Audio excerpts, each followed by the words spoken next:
stages, just coming in and writing their own personal reflections. In other news, welfare payments will increase by their biggest level in 30 years from today. Pensions, disability support and carer payments will rise by just under $40 a fortnight for singles and $58 for couples. South Australians no longer have to wear masks on public transport. The mandate was scrapped at midnight following health advice and falling COVID numbers. And small businesses are being warned to secure an updated website domain before they're available to the general public. Today is the last opportunity for companies to register for the new .au web address.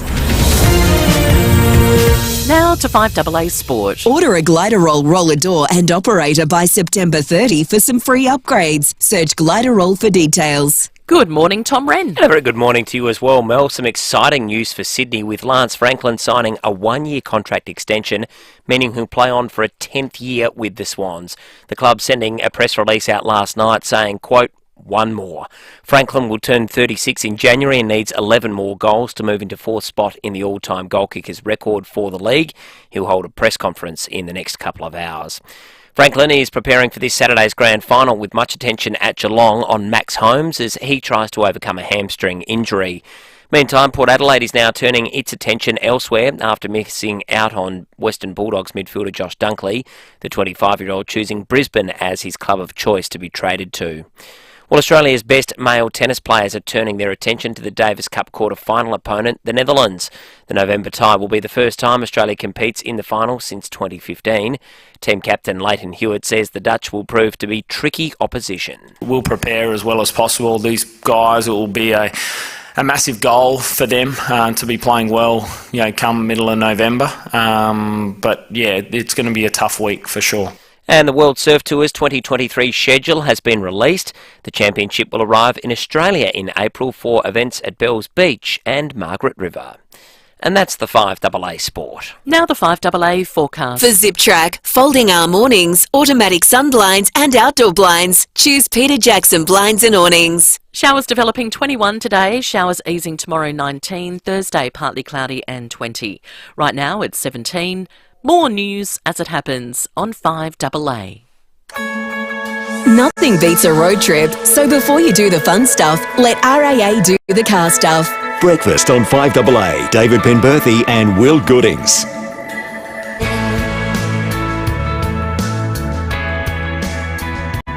6:06, good morning to you. Welcome to Tuesday on 5AA Breakfast. Some beautiful colours in the sunrise today. There's yellows about 20 minutes ago, some pinks emanating at the moment. It looks like it's going to be a nice morning, but it's possibly going to be quite a different sort of a day when all it's said and done. We wrap things up. Top of 21 today, but possibly up to 10 mils of rain. Big morning for you as we'll wrap the Queen's funeral. We're going to chat with someone who was actually in the funeral procession, Lieutenant in the Australian submarine force, who was chosen to represent the Royal Australian Navy and marched alongside the casket, and as we'll share some pretty remarkable memories with us over the course of the day. You'll hear from her a little bit later in the morning. Also, the Premier of South Australia yesterday before the funeral, significant announcement made with regard to mask wearing on public transport, not required any longer. So we'll talk to him about some of the decision making that came out of the Emergency Cabinet yesterday, and Phil Curry in the nation's capital to talk federal politics. David Penberthy, good morning to you. Good morning, Will. Good morning, listeners. I'm feeling a little bit like all this royal bereavement has caught up with me. I've been watching it very late every night, and I was actually still awake today when I went to bed. Will, I got to bed at 12:05. I just found myself totally transfixed on the couch.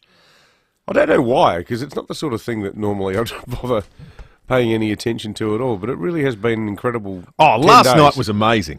It felt like you're in a time machine. It did, didn't it? And it could have been any point in the last 800 years.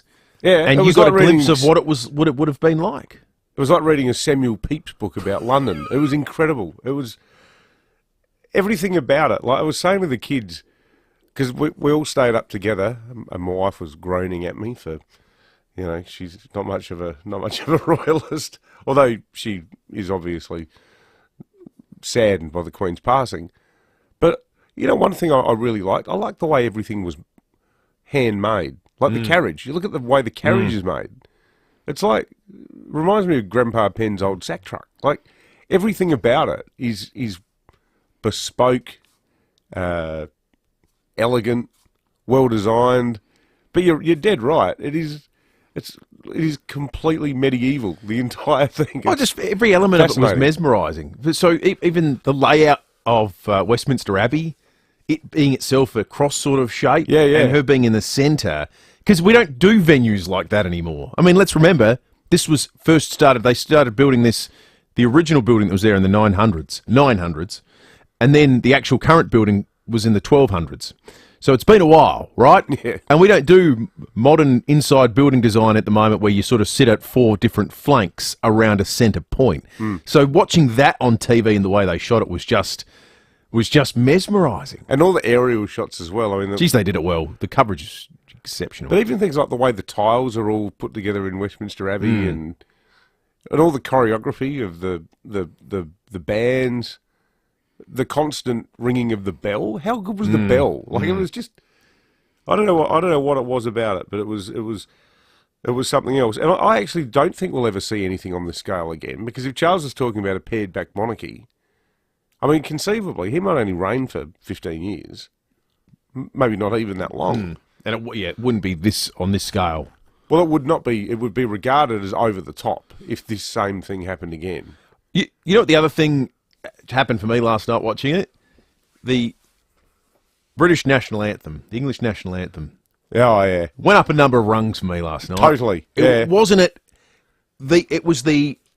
A lot of people have been critical of it, and we'd love to get your thoughts on what's the funeral last night, having watched it. Just whatever occurred to you, we'd love to hear about it, because I think that's the conversation everyone's having today. 8223 0000.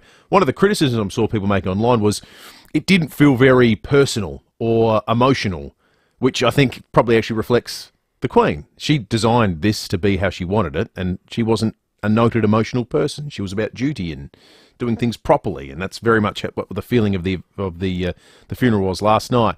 But I think the most emotional moment was God Save the Queen. Everyone singing it together. That was the moment. It felt like it mattered. It felt emotional, and cutting to King Charles in that moment, it just felt like he'd been stoic all day. And you could just see the tears sort of hanging in his eyes as everyone's joining together to sing that incredibly stirring rendition of the anthem. Well, it's funny, isn't it? Because like, there's no sort of modern entry point for sharing in the bereavement. And you think about like Diana's funeral, and you had like Elton John singing "Candle in the Wind," and you had Earl Spencer delivering an excellent but readily understood and angry eulogy on behalf of his sister, who he rightly argued would have been here if she hadn't been hounded to her death. Diana the Hunted.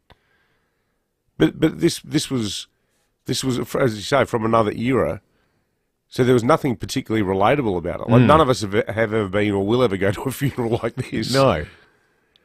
It was, in a way, it was, and this isn't a criticism of it, but it also had the effect of feeling like the British equivalent of like a May Day parade or a North Korean missile parade to me, because it was everything about the system of parliamentary democracy and under a constitutional monarchy on display.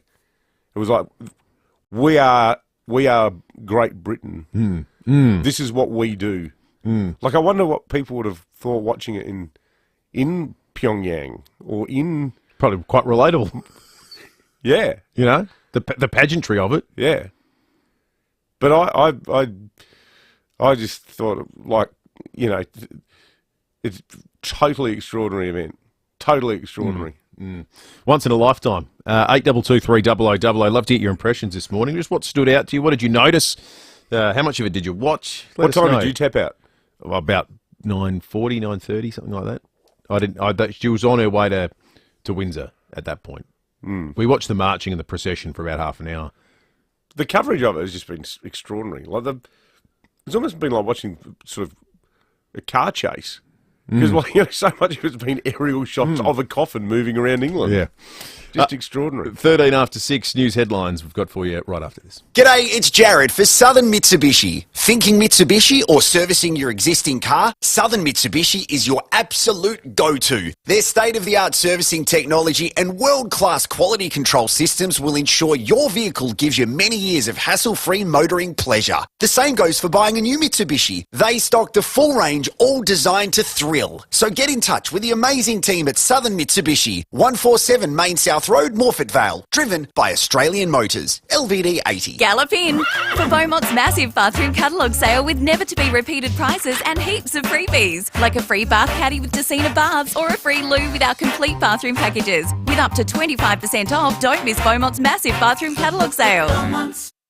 Now, there's been plenty of talk about interest rate rises having an impact on the real estate market, but there are still a lot of buyers keen to find their perfect home. That's right, and Adelaide's become a national property hotspot, with home values here outpacing every other capital city. Now, we know our friends at Toop and Toop work across all suburbs, and we can tell you right now they're working with 5,212 buyers in Medindie, 5,481 in Dulwich, and 5,959 in Unley. They're all searching for their perfect property in these specific locations. So if you're thinking of selling and would like to know how many buyers Toop and Toop are working with in your suburb, just go to their website, toop.com.au. This is the sound of the future of motoring. Quiet, isn't it?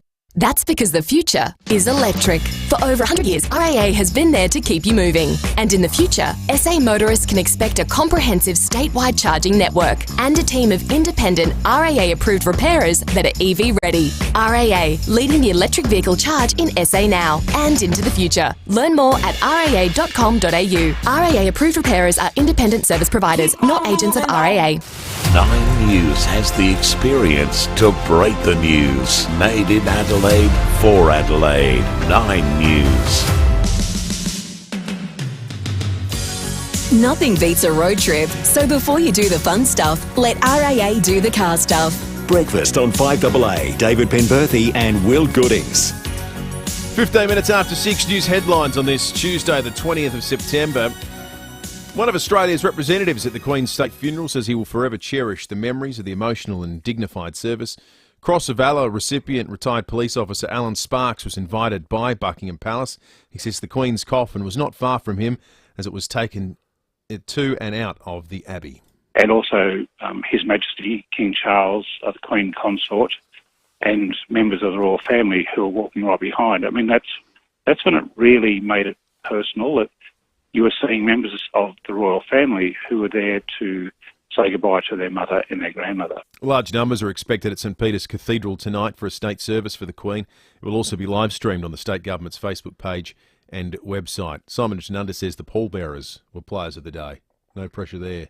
No, you're right about that. I was watching those guys the other day when they first got the coffin off the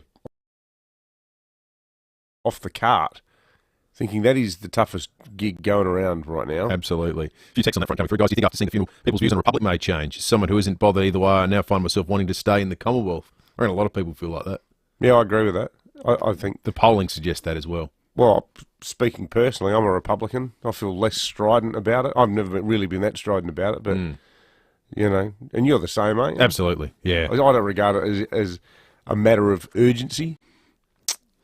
No, and there's the total absence of anything better that kind of, I think, renders the whole process academic.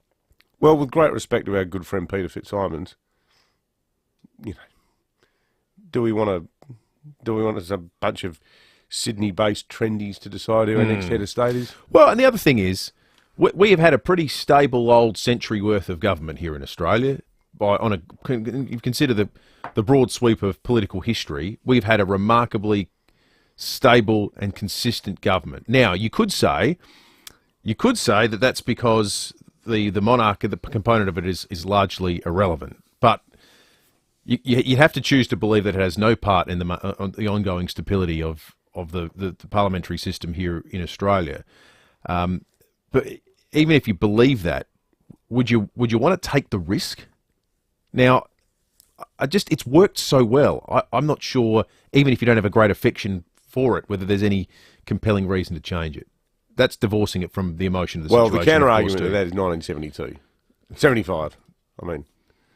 The dismissal of a government by the Governor-General. Yeah, but the government wasn't functioning. I know, that's the argument, but not everybody buys it. Yeah, I still think... I know that Goff had almost completely run out of money. There had to be a way to was running the economy. break the impasse. But anyway... not knocking around on the lawns of Kirribilli House with Jeannie Morosi. Sam says... That's a great Goff line. I let Dr. Cairns stay at Kirribilli House while I was away, and when I returned, one of the security men told me that he and Miss Morosi were found in flagrante delicto al fresco. That's what he said. Sam says on the Automasters text line, I thought the funeral, while spectacular, lacked warmth. No family member spoke about the wife, mother, granny. They only referred to her as Elizabeth once or twice.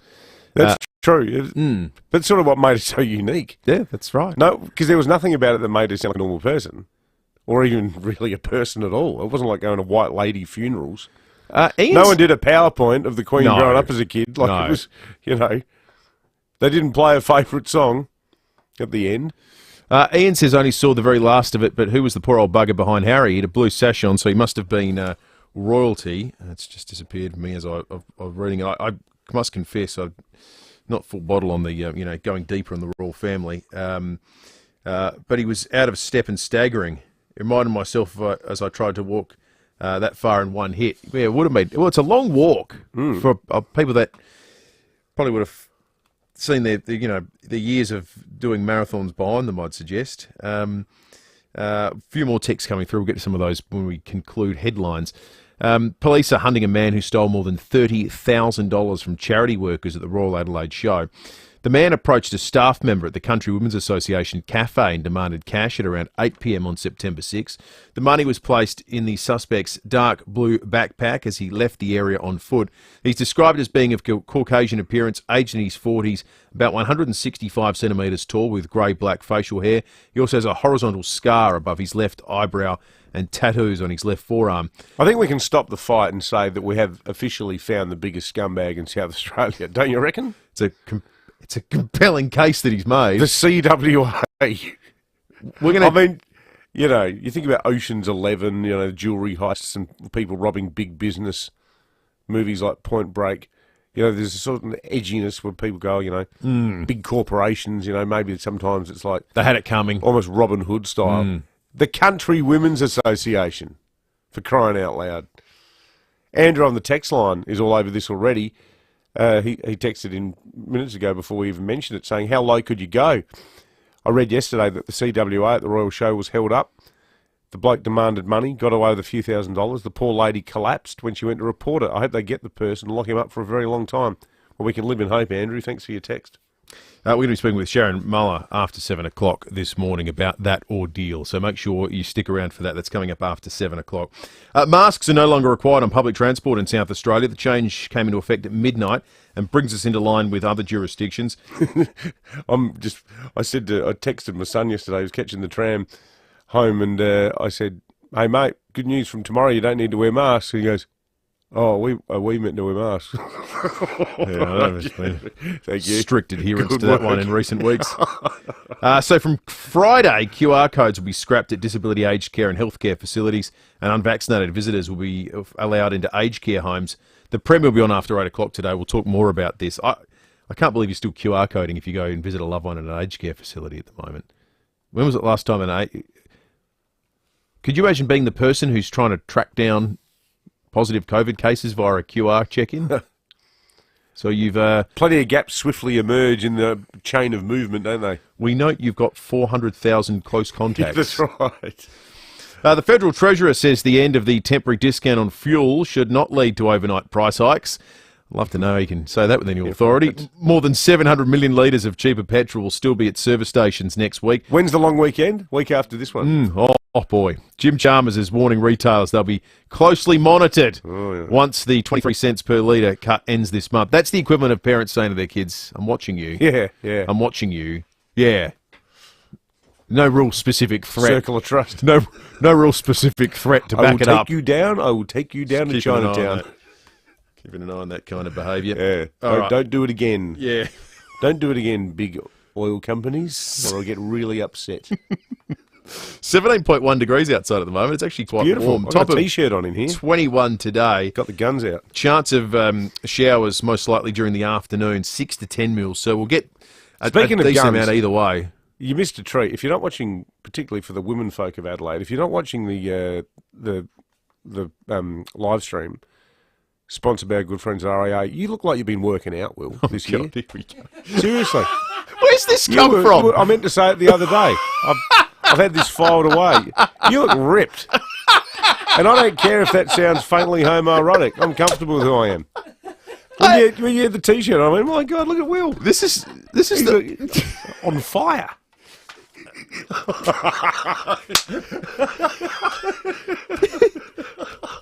I've come accustomed to your sort of non-sequiturs over the course of the 8 years, but that one has left me totally speechless. Tom Wren will agree with me. He looks good. Right. He looks good. Is this a stitch up? I'm just saying you look like you're in good physical shape. Well, thank you, David. Yeah. Thank you. I appreciate weird. that. I'm not sure it's true, Nothing but weird. Just saying. I think it's a compliment. Yeah, thank you. Where were we? 17.2 degrees at the moment. Tom Wren, good morning to you. Order a Gliderol roller door by September 30. You get free upgrade. Search Gliderol for details. Morning, Will. Morning, David.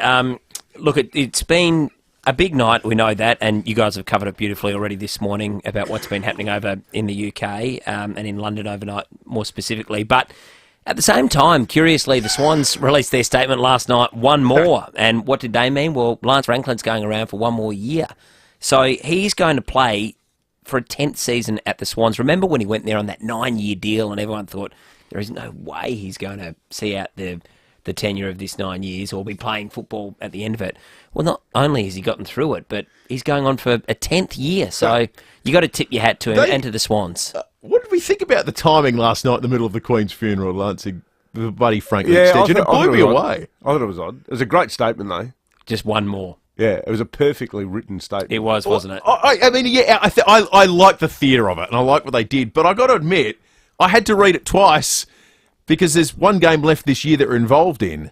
Yeah. When it said, this is the whole statement they put out. The following statement was released today by Lance Franklin via the Sydney Swans Football Club located in Sydney, New South Wales, Australia, in response to questions about his future career plans. One more ends. So I thought it was one game at first. Yeah, so did I. Read it and went, okay, one more game. This is it. He's going out. But the actual statement was to say he's signing on for another year. For one more year. He's got to be 36 in January. I mean, where does he... We know what a wonderful player he is. 182 games at Hawthorn, 580 goals. That was after he was taken at pick 5 in 2004. So what's that? Just over... Pick 5? Yeah, just over 3 goals a game. 2 premierships there. Then at Sydney, 158 games, so 24 fewer games, but 467 goals at Sydney. Just to really complete that legacy, he just loved that one premiership, wouldn't he? Grand finals in 2014, they were touched up by Hawthorn, his former club. In 2016, they got done by the Bulldogs, who were riding that incredible wave of momentum. So it's just that one premiership that's eluded him. He's had 2 grand finals. Wasn't he playing for Sydney when Malcheski kicked the opening and closing goal? No, he was at Hawthorn. Really? I thought he was at Sydney then. No, otherwise he would have been at full forward kicking the goals. He moved at the end of 2013 from. That's right. So he played in 2 flags, 08 and then 13 with Hawthorn. Then he moved in the middle of the three-peat. Well, after the first of the three-peat for the. You're Hawks. right. You win you win premierships at 2 clubs, and you've been you are something pretty special, aren't you? And the other thing too, Will, is he needs 11 goals to go to 4th on the all-time list of goal kickers. Tony Lockett, he won't get Lockett, Coventry or Dunstall, 1360, 1299, 1254. He's at 1,047, but Doug Wade's at 1,057. So one more year means he should get to 4th place. And might even get to 1,100. One of the greatest sights in footy is seeing Buddy Franklin on the 55-metre mark and just taking a few little backward skips and banging it on the old left foot. He's great for the game. He's been fabulous, hasn't he? People were saying, like Lee Matthews said over the weekend, he's looking old. I think they were Lee's words, but he might look old, but he's still got 3 defenders on him. That's right. Yeah, you just put him out there. Yeah, It doesn't matter if he doesn't do anything. It totally stuffs up the opposition's defensive structure.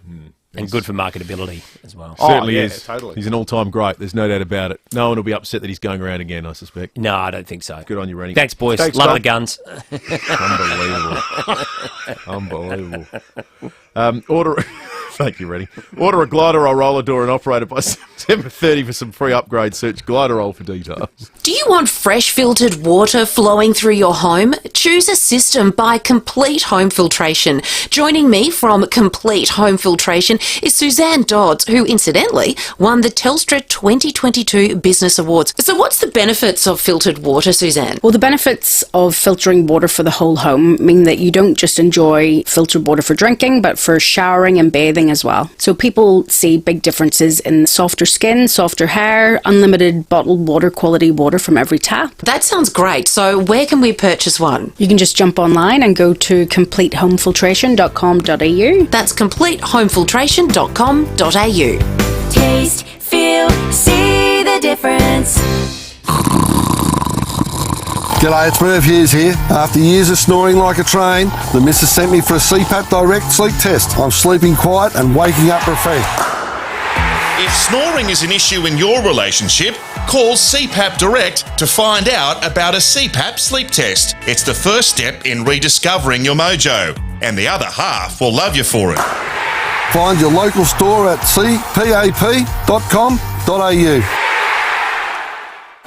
When shopping around for hearing aids, the main sound you'll hear is... But not at Specsavers, where you don't have to pay top dollar for top-of-the-range hearing aids. Just book a free 15-minute hearing check at specsavers.com.au/hearing. Then maybe you could use those savings to hear something more pleasant like... Should have gone to Specsavers. Conditions apply. Introducing the all-new Kia Niro. Available as a hybrid or full electric model, this SUV is smarter than your average car. Featuring Kia Connect technology. Take control of your Niro with your smartphone. Cold out? Turn up the heat before you get in. Forgot where you parked? Relax. The app will lead the way. The all-new Kia Niro in hybrid or all-electric. It's smarter than your average car. Kia. Movement that inspires. 5AA Breakfast is streaming live right now. To watch, simply head online to 5AA Facebook or search 5AA on YouTube. This is Adelaide's 5AA. Showers developing 21 today with the 6:30 news. I'm Mel Usher. 4 early bird winners take home $250,000 in the Hospital Research Foundation Home Lottery. Deadline midnight Friday. London has come to a standstill to farewell Queen Elizabeth II. Members of the royal family joined world leaders and everyday people from across the Commonwealth last night in the historic Westminster Abbey for Her Majesty's funeral. The Archbishop of Canterbury delivered the sermon and a traditional recommendation. Let us commend to the mercy of God, our Maker and Redeemer, the soul of Elizabeth, our late Queen. And there was a rendition of the British national anthem with new lyrics.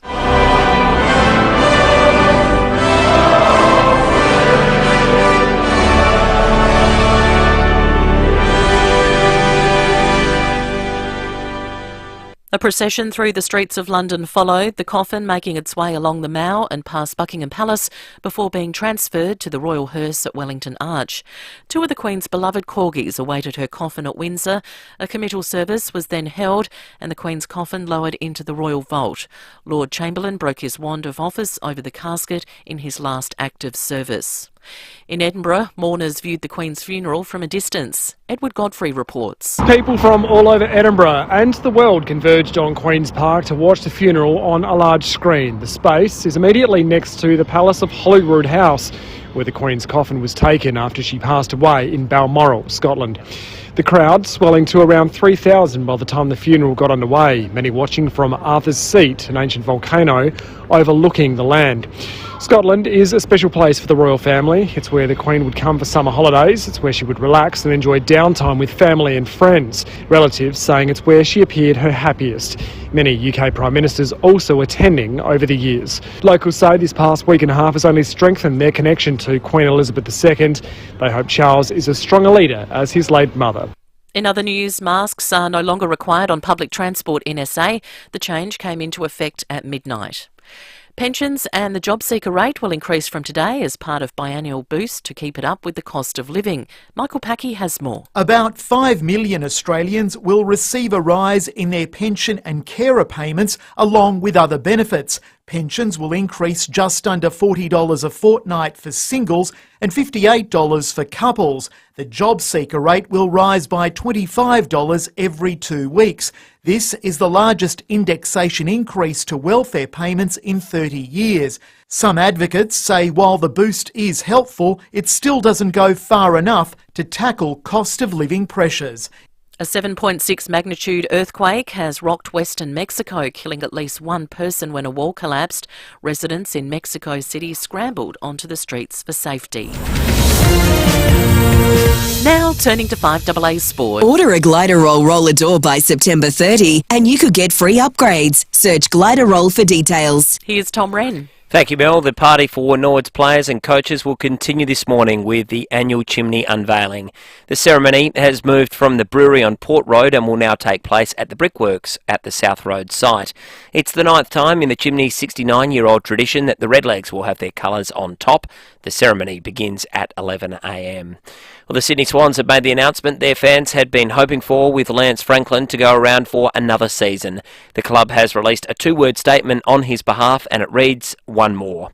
Geelong legend Jimmy Bartell says one of the side's best young talents will be asked with shutting Franklin down during Saturday's grand final. You guys will probably eventually hear this name a lot. Sam de Koning has been unbelievable as a key defender, and he'll get the job on Buddy. So it'll be 30 games versus 300, but de Koning can seriously play. Yeah, it should be a great matchup. Meantime, Bulldogs midfielder Josh Dunkley has nominated Brisbane as his club of choice for next season, reportedly offered a 6-year deal at around $700,000 a season.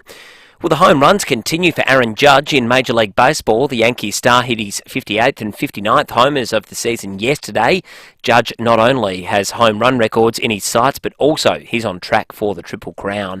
And the Opals are deep in preparations for Thursday night's Women's Basketball World Cup opener against France in Sydney. And that's the 5AA Sport. Now the 5AA forecast. For Zip Track, folding arm awnings, automatic sun blinds and outdoor blinds. Choose Peter Jackson Blinds and Awnings. 21 today, showers developing, showers easing tomorrow 19, Thursday partly cloudy and 20, Friday 17 degrees. Right now it is 17. More news as it happens on 5AA. Nothing beats a road trip, so before you do the fun stuff, let RAA do the car stuff. Breakfast on 5AA. David Penberthy and Will Goodings.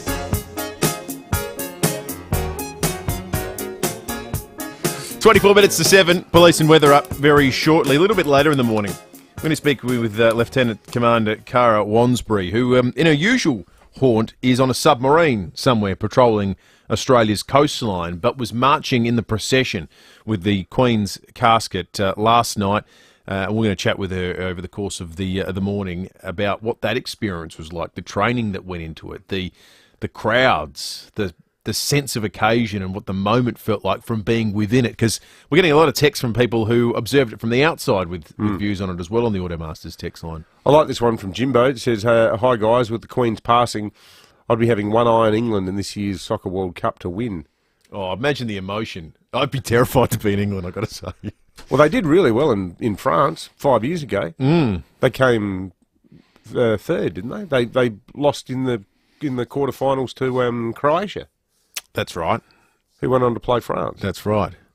They had a great campaign. Imagine, it could happen. It could happen.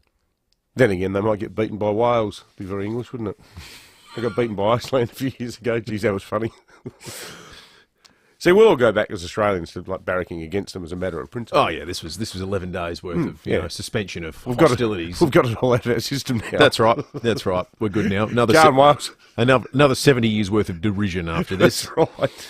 Hey, the Grand Vinyl Eve party is back on Friday night. It's a weird sort of a week now with the Thursday public holidays. So after that, Friday night, eve of the grand final, we're breaking out the record player, which I was delighted to find out still exists here in the building at 5AA. It used to sit, I don't think the cameras don't really get it.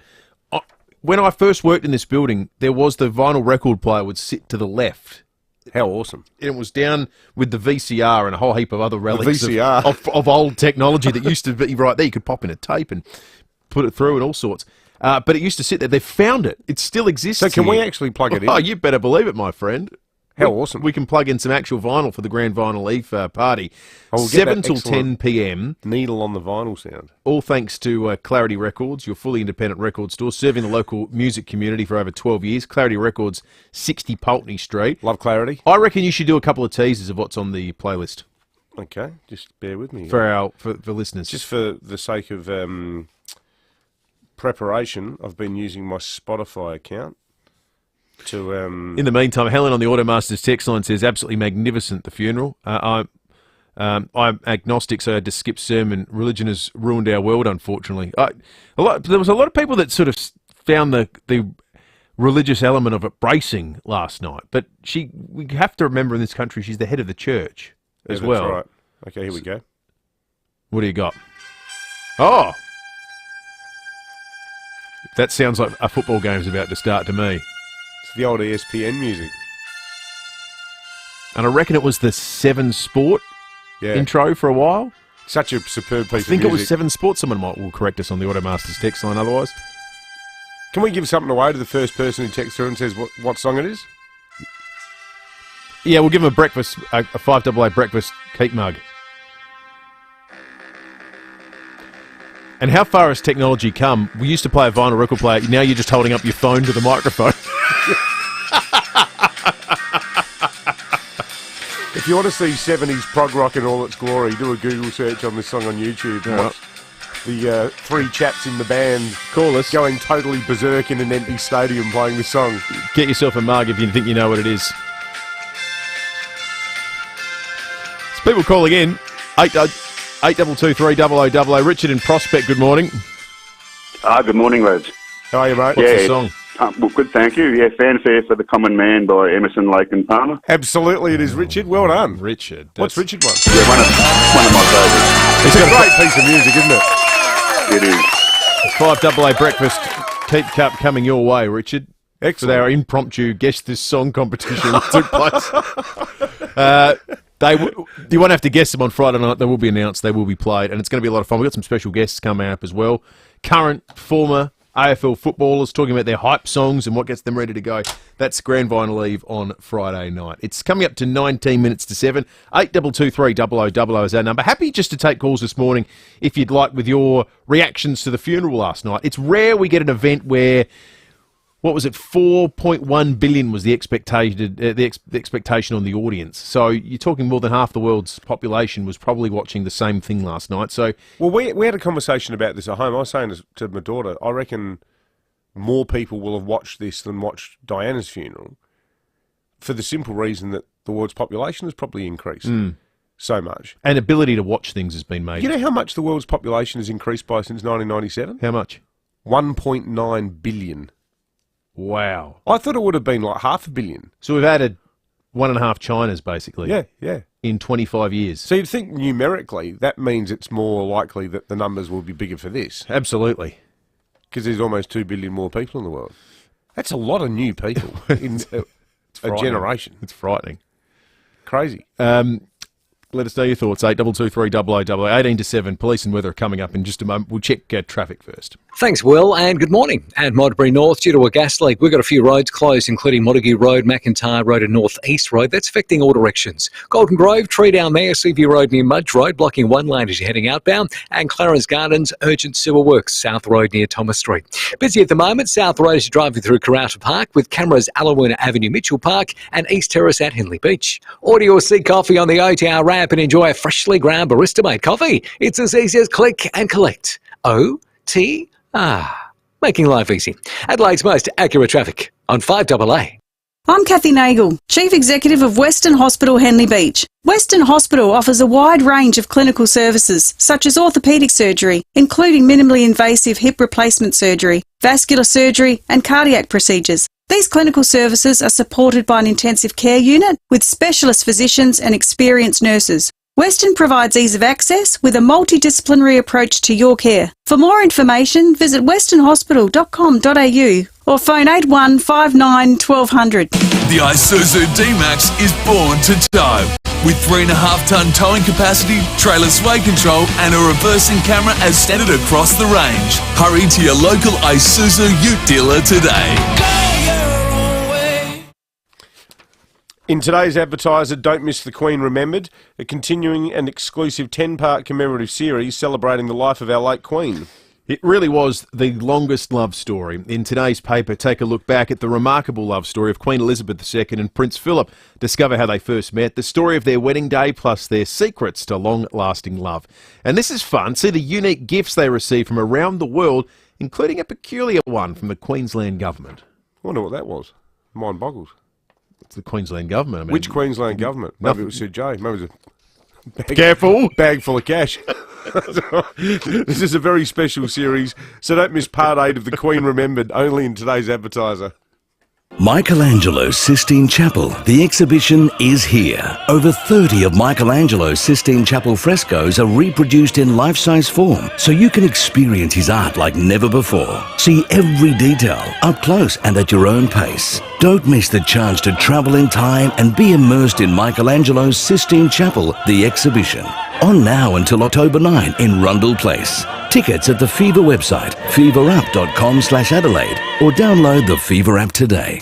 9 News has the experience to break the news. Made in Adelaide, for Adelaide. 9 News.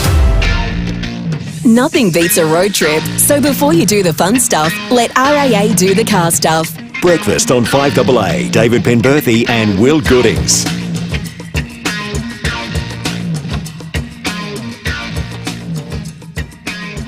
15 minutes to 7. It looks beautiful outside at the moment. You can walk. You've got a T-shirt on. You can walk around in a T-shirt. It's nearly 20 degrees, 17 odd degrees outside. You'd No be one's thinking commenting about my guns, though. I mean, I feel duty bound. I mean, hey, listen, I'm not here for the empty platitudes. Not here to be patronised. But in any case, it's only T-shirt weather for the first half of the day at best. Jenny Horvat will have the details, and I think later on some rain's expected. Jenny Horvat, senior forecaster from the Bureau. Is that about right? When's this rain going to come? Yeah, that's right. You don't need me at all. So, No, we definitely do, Jenny. We do, Jenny. Some of my weather forecasting is legendary, and not in a good way.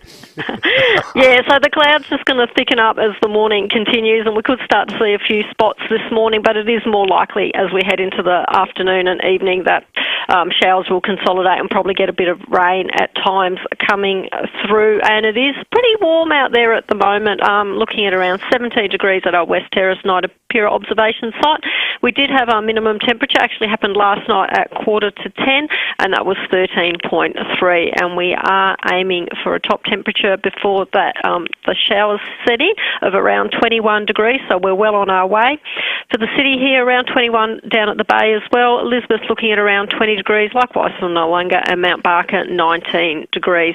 Could get a little bit windy at times, not too bad here in the city, but we do have a severe weather warning out for damaging winds for parts to our north for today. We will see that rain band clear off to the east pretty quickly early Wednesday morning. We will be in a bit of a south-southwesterly airstream, so a shower or two around during the day, not out of the question, but we are looking at that activity clearing Wednesday evening. Still aiming for a maximum temperature of Wednesday of 19 degrees after a minimum of 13.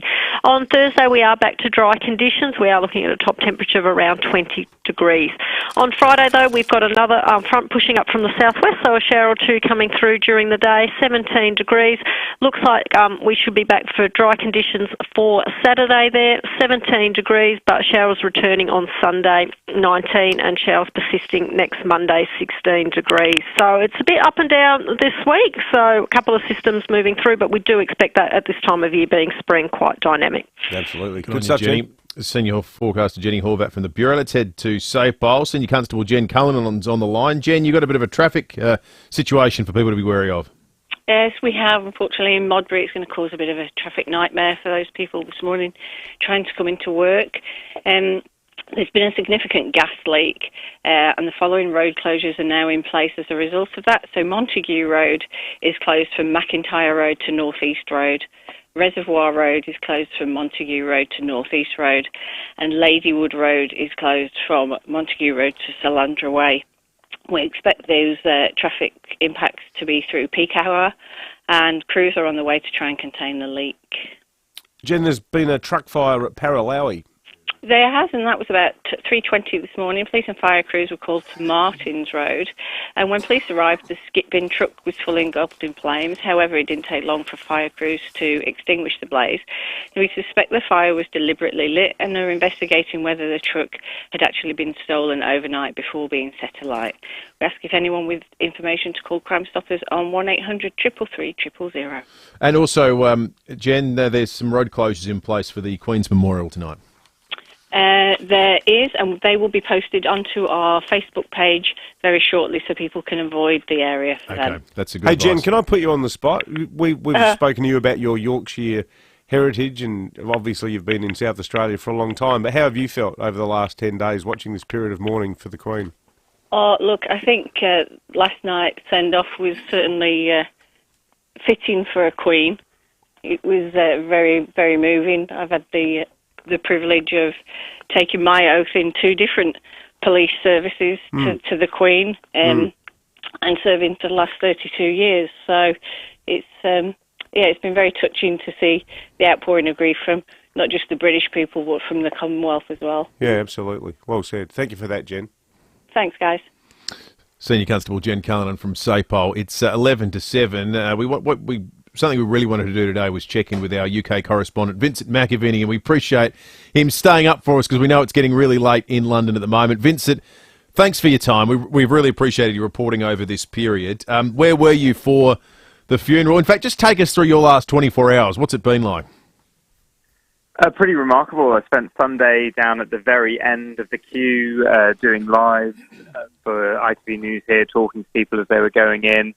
And then this morning I was up at 4 a.m. to get down to Buckingham Palace to work this morning, covering the funeral at the Media Village there. And then when the procession was actually taking place, I was sort of right at the edge of the pavement outside Buckingham Palace, about sort of 5 metres away from the Queen's coffin going past, and the new King walked by me with other senior members of the royal family as well. So it has been a pretty remarkable day, and then watching the events from Windsor, which is just outside of London as well.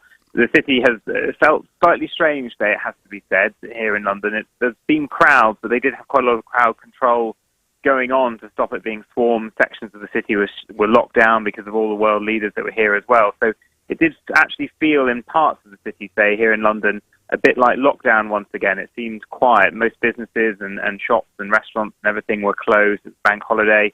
So it has felt like quite a sort of a day where Britain has once again paused as we kind of end this era of the Queen's reign after 70 years.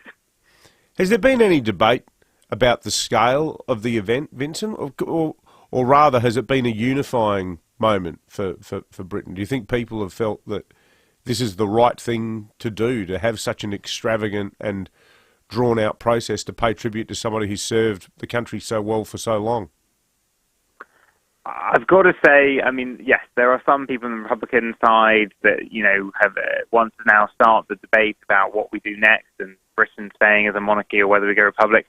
There hasn't really been much debate here about the size of this. I mean, this is a plan that's been in the works for decades. I've seen numerous versions of it, and I have to say this was actually a scaled down version of this period. In the plan that I saw before the pandemic, there was a lot more disruption to public life over the course of the 10 days.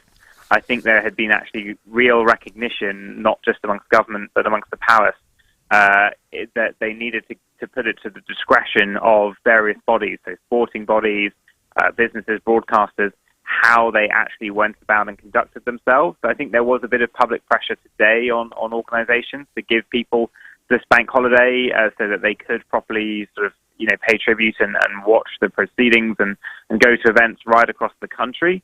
But compared to the plans I saw a couple of years ago, this is actually downscaled, which I think was recognition that actually they needed to allow events to go forth in this period, to allow theatrical performances, sports fixtures to go ahead, because the economy here is just so absolutely crippled and people needed the income. Does life crack back to normal instantly now, Vincent, or is it a slow return to normality? Do you know what? I think it's going to be a little bit strange. And I think someone told me once, and it's really stuck with me, that you don't fully grasp the death until an anniversary of the death, and that first anniversary. It takes a whole year to go through and sort of spend a Christmas or a birthday and have that person not be there. And the more I've thought about it, the sort of past week or so, the Queen has very much been, for generations here, she's been around so long, a bit like a fifth grandparent. And she's a bit of a fixture in our annual calendar. There's certain sort of tentpole moments, the Queen's address on Christmas Day, the Trooping of the Colour, the opening of Parliament, going to the Chelsea Flower Show. There are just so many occasions where we sort of expect to see her. And I think it will take us about a year of her not showing up and Charles being there for everyone to kind of, I think, grasp that she really is gone. And in terms of how life goes, life goes back to normal tomorrow. There will then be sort of a slow drumbeat towards the coronation, which I think won't take place until April, May next year. It'll be interesting to see what the plans are for that. I don't think it'll be anything like the scale of the Queen's coronation, because we are going to have such a difficult winter, the cost of living crisis and everything else. I think that will be slightly tempered, although people might want a reason to celebrate. So it will be interesting, and then slowly we'll start to see things like the money, the notes and coins starting to change. Although I really don't know what it's like in Australia post-pandemic, but I have to say, you barely use cash anymore here. Yeah, everywhere you go, it is contactless. So that probably is slightly lessened, but the stamps will change much more quickly.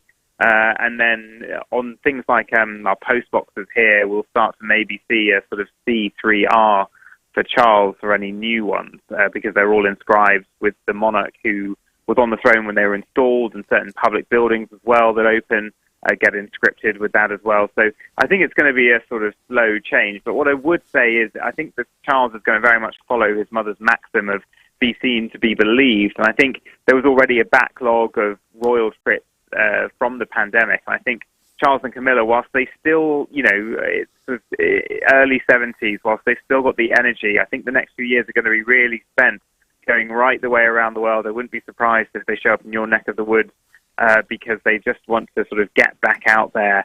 And yes, I think they accept, and Charles was there when Barbados a few months ago decided to remove the Queen as head of state and have their own head of state elected president. I think, he understands that that's going to happen, a bit like his mum did with, colonies turning to independent nations and joining the Commonwealth, that there might be some changes afoot, but he still wants to keep the Commonwealth together at a time where the world is very much in flux. I think he still thinks it's an important part of the sort of Western, Anglo-US, European axis to keep the Commonwealth countries together. I think a lot of people would agree with that analysis. Excellent stuff, Vincent. And mate, can we just thank you for all of your terrific efforts, as always, but particularly over the last 10 days. We very deeply appreciate the role that you play here for us at 5AA, bringing your peerless analysis from life in the old country. No worries. And if I do go on tour and I'm on it and we stop off, I'll come into the studio after. Yeah. Oh, absolutely. 100%. Yeah, that needs to happen. Excellent. I'd love to do that. Good on you, Vincent. Cheers, mate. Great. Thanks, guys. Vincent McAviney, our UK correspondent. People often It'd talk... be lovely to meet Vincent. It'd be terrific. Yeah, it'd be lovely. It's exciting to think that we might get a royal visit. Well, I think he tags along. Well, didn't the Australian High Commission in England actually have a conversation about this last week? There's already been preliminary talks about it. Interesting, the last point he made too about, I think sometimes there's this wrong perception about the waning influence of the Commonwealth, and some of that comes about because in our lifetime we've had the sun now sets on the the British Empire sort of moment, but the influence of the Commonwealth, I'm not sure it is waning. So, few people know, Togo and Gabon became Commonwealth countries this year. Two former French colonies They from joined Africa. the Commonwealth. They joined the Commonwealth this year. That's a bit of a vote of confidence, isn't it? Yeah. Yeah, two former French African colonies. Well, if you're talking about the sort of rules-based world order, you'd much rather be a member of, like, the Commonwealth and some of the unaligned states that are still trying to work out whether the invasion of the Ukraine was appropriate or not. Exactly. It gives you a seat at the table. You've seen Narendra Modi over the weekend gave it both barrels to Putin. That was excellent. India's, in front of Putin India too. Is looming as a big and important ally for us. Oh, hell yeah. And they're looking, it's looking promising. It's looking really good. As they say at the end of the famous line at the end of Casablanca, this could be the beginning of a beautiful friendship. Yeah, totally. And I think, it's burgeoning. It's coming up to 2 minutes to 7. 5AA News is on the way. After 7, stick around. Sharon Muller, the Deputy State President of the CWA, will join us. We usually speak to the CWA about scones and the Royal Show. Not getting robbed by punk losers. Unfortunately, it's the latter this time around. Sharon, our guest, after 7 o'clock. Last month, we serviced around 11,000 vehicles, more than 3,000 Toyotas, Camrys, Corollas, Land Cruisers, 2,000 Mitsubishis, Tritons, Outlanders, Pajeros, over 500 VWs. That's right, over 11,000 people trusted us with their pride and joy. Automasters, isn't it time for you to switch and save? Call 1300 Automasters or book online. All centres offer repair now, pay later options. So switch and save with Automasters. Great service guaranteed. You know what? When I worked at Mitzi's back in the day, I was considered the fourth diamond. Funny that was true. What is true, though, is the opening of the new Mitsubishi showroom at Wayville. It's been a while in the making, but I tell you what, it is totally worth it. You won't see or experience anything like it in SA. It is groundbreaking. So if you're buying a Mitsubishi or you're getting your car serviced, please head to Wayville Mitsubishi. It's now open opposite the showground, driven by Australian Motors. G'day, it's Merv Hughes here. After years of snoring like a train, the missus sent me for a CPAP Direct sleep test. I'm sleeping quiet and waking up refreshed. Did you know 50% of males over 40 could have sleep apnea? Maybe you're one of them. Do an online sleep check at cpap.com.au. It's the first step to getting your mojo back. Find your local store at cpap.com.au.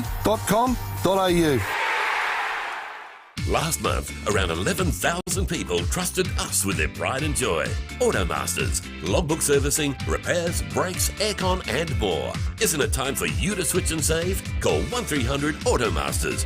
Great service guaranteed. 5AA Breakfast is streaming live right now. To watch, simply head online to 5AA Facebook or search 5AA on YouTube. Online, on DAB Digital Radio and on 1395 AM. Talking Adelaide. This is Adelaide's 5AA. Showers developing 21 today with the 7 o'clock news. I'm Mel Usher. 4 early bird winners take home $250,000 in the Hospital Research Foundation Home Lottery. Deadline midnight Friday. Queen Elizabeth has been laid to rest at Windsor after a public farewell at Westminster Abbey. Clinton Maynard reports from London. So many moments of the Queen's farewell will be remembered in history, but the sight of tens of thousands of people lining the long walk, the road leading to Windsor Castle, as the procession and band slowly move by, will be one of the significant ones. It led to the committal service, full of symbolism representing the end of the Queen's reign, the crown being removed, their head of the royal household breaking the wand of office before the coffin was lowered. Earlier, hundreds of thousands of people packed central London for the Westminster service and procession, and they stayed quiet until after the 2 minutes of silence and the piper started playing. The Queen has now been laid to rest during a private family ceremony. Kay says she wanted to be there in person rather than stay home. I was just dazzled by it, actually. It always is a bit of a surprise when you go to something live, and so you know what you're going to see. The difference of being here and seeing various parts of the military dressed up in their ceremonial uniforms. Commodore Ray Legat from the Royal Australian Navy has told Sky it was an honour to be involved in the send-off because they had a close relationship with Her Majesty. She did, 16 visits to Australia, and the Australian Defence Force was very much involved in each one of those visits. And when I was thinking about this, I was getting my uniform ready. I've got the crown on my buttons, and the crown on my cap badge. A state memorial service will be held in Adelaide tonight at St Peter's Cathedral. It will get underway at 6 p.m. Governor Francis Adamson says those who missed out on tickets can watch on big screens outside or online. Live streamed on the South Australian Government Facebook page, and it is also on the DPC website. Full details are at dpc.sa.gov.au/observances. And the condolence books at Government House will be available until 5 p.m. on Thursday. In other news, a truck has been destroyed by fire in the northern suburbs. The alarm was raised on Martins Road at Paralowie shortly before 3:30 this morning. It's believed the skip bin truck was deliberately torched. It's unclear if it had been stolen. South Australians no longer have to wear masks on public transport. The mandate was scrapped at midnight following health advice and falling COVID numbers.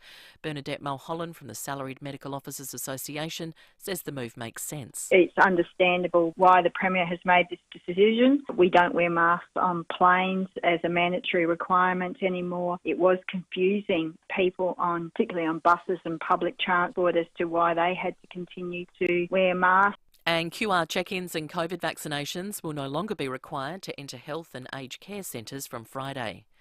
Fuel prices won't increase straight away when the excise increases next Thursday. It's reported more than 700 million litres of cheaper petrol will still be in stock across the nation. Now turning to 5AA Sport. Order a Gliderol roller door and operator by September 30 for some free upgrades. Search Gliderol for details. It's a big week in footy, Tom Wren. No doubt about it, is there, Mel? The countdown continues to the AFL Grand Final, where it returns to Melbourne for the first time since 2019. Now, Sydney will hold an open training session at the SCG this morning. That's after Geelong held theirs yesterday. The thing that they have developed probably in their coaching over time is they've been able to adjust in-game and get the result that they're looking for, and I think that's what makes them really special. They've got a way of playing that's consistent, but they're able to adjust to get the game looking the right way and finish off games. So it's no surprise that these two teams are in the finals based off who's coaching them. Now, that was Melbourne coach Simon Goodwin talking about both of the respective coaches for this weekend, in Chris Scott and also John Longmire. And in a massive boost for the Swans, Buddy Franklin has put pen to paper on a new one-year deal. Meantime, the celebrations will continue for Norwood today, with the chimney colours set to be unveiled at the Brickworks. It's the first time in 40 years it's been moved from the West End Brewery after that site was shut down last year. Proceedings at the South Road site will commence at 11 a.m. To basketball, the Perth Wildcats remain unbeaten at the NBL pre-season blitz, beating the South East Melbourne Phoenix 87-71 overnight. The Adelaide 36ers will take on Tasmania a little later this afternoon. And Australia's best male tennis players are turning their attention to the Davis Cup quarter-finals, and that will be against the Netherlands in November. It's the first time the Aussies have made it that far since 2015. And that's the 5AA Sport. Now checking 5AA traffic. First National Real Estate. Their team of real estate experts will put you first. At Modbury North, due to a gas leak, we've got a few roads closed, including Montague Road, McIntyre Road and North East Road. That's affecting all directions. Globe Derby Park, burst water main there, Port Wakefield Road near Globe Derby Drive, and North Adelaide. Some roads closed around St Peter's Cathedral later today. That's as they honour the Queen. They include Pennington Terrace and the outbound lane of King William Road. Busy right now, South Road at Karata Park, and look out for a camera, the Esplanade at Semaphore. At Ampol Foodery, every stop is covered. There are food-to-go stops, coffee, milk and bread stops. When you need to keep moving, Ampol Foodery is worth a stop. Ampol, Australia's own. Adelaide's most accurate traffic on 5AA. Now the 5AA forecast. For Zip Track, folding arm awnings, automatic sun blinds and outdoor blinds. Choose Peter Jackson Blinds and Awnings. 21 for your Tuesday with showers developing, showers easing tomorrow 19, and then partly cloudy and 20 on Thursday. Right now it's 18 degrees. More news as it happens on 5AA. Nothing beats a road trip, so before you do the fun stuff, let RAA do the car stuff. Breakfast on 5AA. David Penberthy and Will Goodings. 6 after 7. Beautiful morning in Adelaide. Deceptively so. If you want to enjoy the day, I suggest you enjoy it best by walking out there right now, because later on it's going to be wet and fairly miserable. But it is magnificent outside at the moment. It's not going to last, though. There's rain on its way. There's a 50-50 chance that we'll get at least 7 mil, 25% chance of 10 mil. So turn off your sprinklers, bring in your washing. A little bit later in the morning, we're going to be speaking with Lieutenant Cara Wansbury, who was part of the procession for the Queen in the funeral last night, that magnificent walk and march where there was representatives of all the Commonwealth services there, and she was representing the Royal Australian Navy, about what it was like being in the middle of that, being watched by billions of people around the world. Looking forward to that chat. It's going to take place after 8 o'clock. We'll speak with the Premier then about some changes that have been made to the COVID rules in South Australia, and that will feature in our news wrap that we've got right now. And of course it features a heap of what transpired last night in the funeral. But I wanted to start it off by reading a couple of texts, because we continue to get people with just their perspective on last night. Things they might have noted that were odd, or things they liked, things they didn't like, things that made them happy or sad or otherwise. If you've got just a reaction to last night, we'd love to hear from you on 8223 0000, because it's rare, and increasingly rare in the modern world, that we all watch the same thing, and billions of us did last night. I like this from... You didn't really have any choice. Exactly right, yeah. There's nothing else on any of the channels. Oh no, Channel 10 had something else on. Did they? Don't know what it was, and I doubt that anybody would have watched it. No, not even the people on Channel 10 know it was on. Rita at Campbelltown says, as I reflected on the funeral procession, I reflected on the men who carried her coffin. Their parents would be so proud of them. Same for the Royal Navy, pulling the gun carriage. As the daughter of a trumpeter, I know brass players have very good lungs. The brass band playing have had to walk and play for almost 1 hour, and they sounded amazing. When the bagpipes played, it moved me to tears. Special mention for Richard, the Duke of Gloucester, at 79. Looked a bit wobbly during the long procession, but he made it. It's a lovely text you've sent us there, Rita. Thank you for that. Maxine from Paralowie says, still tearing up writing this, so emotional last night. Just the best ceremony to honour such a wonderful lady. Kim says, for the first time in her life, she can now rest. Such a gracious woman. Lovely messages coming through. And earlier on, we had observations for what transpired last night in what was just a once-in-a-lifetime funeral. Not for everyone on planet Earth. We will probably not see the likes of that ever again. Here's the Archbishop of Canterbury at the funeral last night. In 1953, the Queen began her coronation with silent prayer, just there, at the high altar. Her allegiance to God was given before any person gave allegiance to her. She was joyful, present to so many, touching a multitude of lives. And we pray today especially for all her family, grieving as every family at a funeral, including so many families round the world who have themselves lost someone recently. But in this family's case, doing so in the brightest spotlight. It was a notable moment, one we picked out to play for you, because it was the one that felt personal. It was the one reference to the woman and her family. And her family, not the death of the monarch, which is what so much of the rest of it felt like. The thing I can't believe, and I reckon we weren't alone in this fun in our household, I wonder how you were and our listeners too, the funeral march. We sat in silence and must have just watched that for half an hour at one point. I don't think anyone spoke.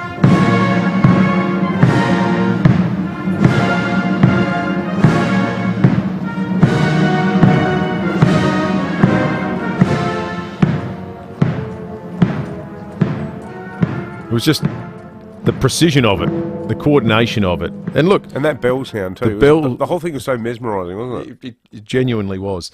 We will, as I say, talk with Lieutenant Cara Wansbury a little bit later in the morning to get a sense of what was it like if you were out there in the middle of it and the eyes of the world are on you. What are you taking in? What are you observing? We'll chat with her about it after 8 o'clock today. The Premier too, he had this to announce yesterday. As far as we can tell, we're now in a situation where most jurisdictions around the country don't have mask wearing requirements on public transport. So Western Australia removed mask wearing requirements on public transport some time ago. Tasmania doesn't have it. The ACT doesn't have it. And the Northern Territory doesn't have it. And as of tomorrow, South Australia won't have it. Of course, there still remains the option to continue to wear masks, whether you're a driver or a public transport user. That was the easing of restrictions announced yesterday. Masks are still mandatory in a couple of places.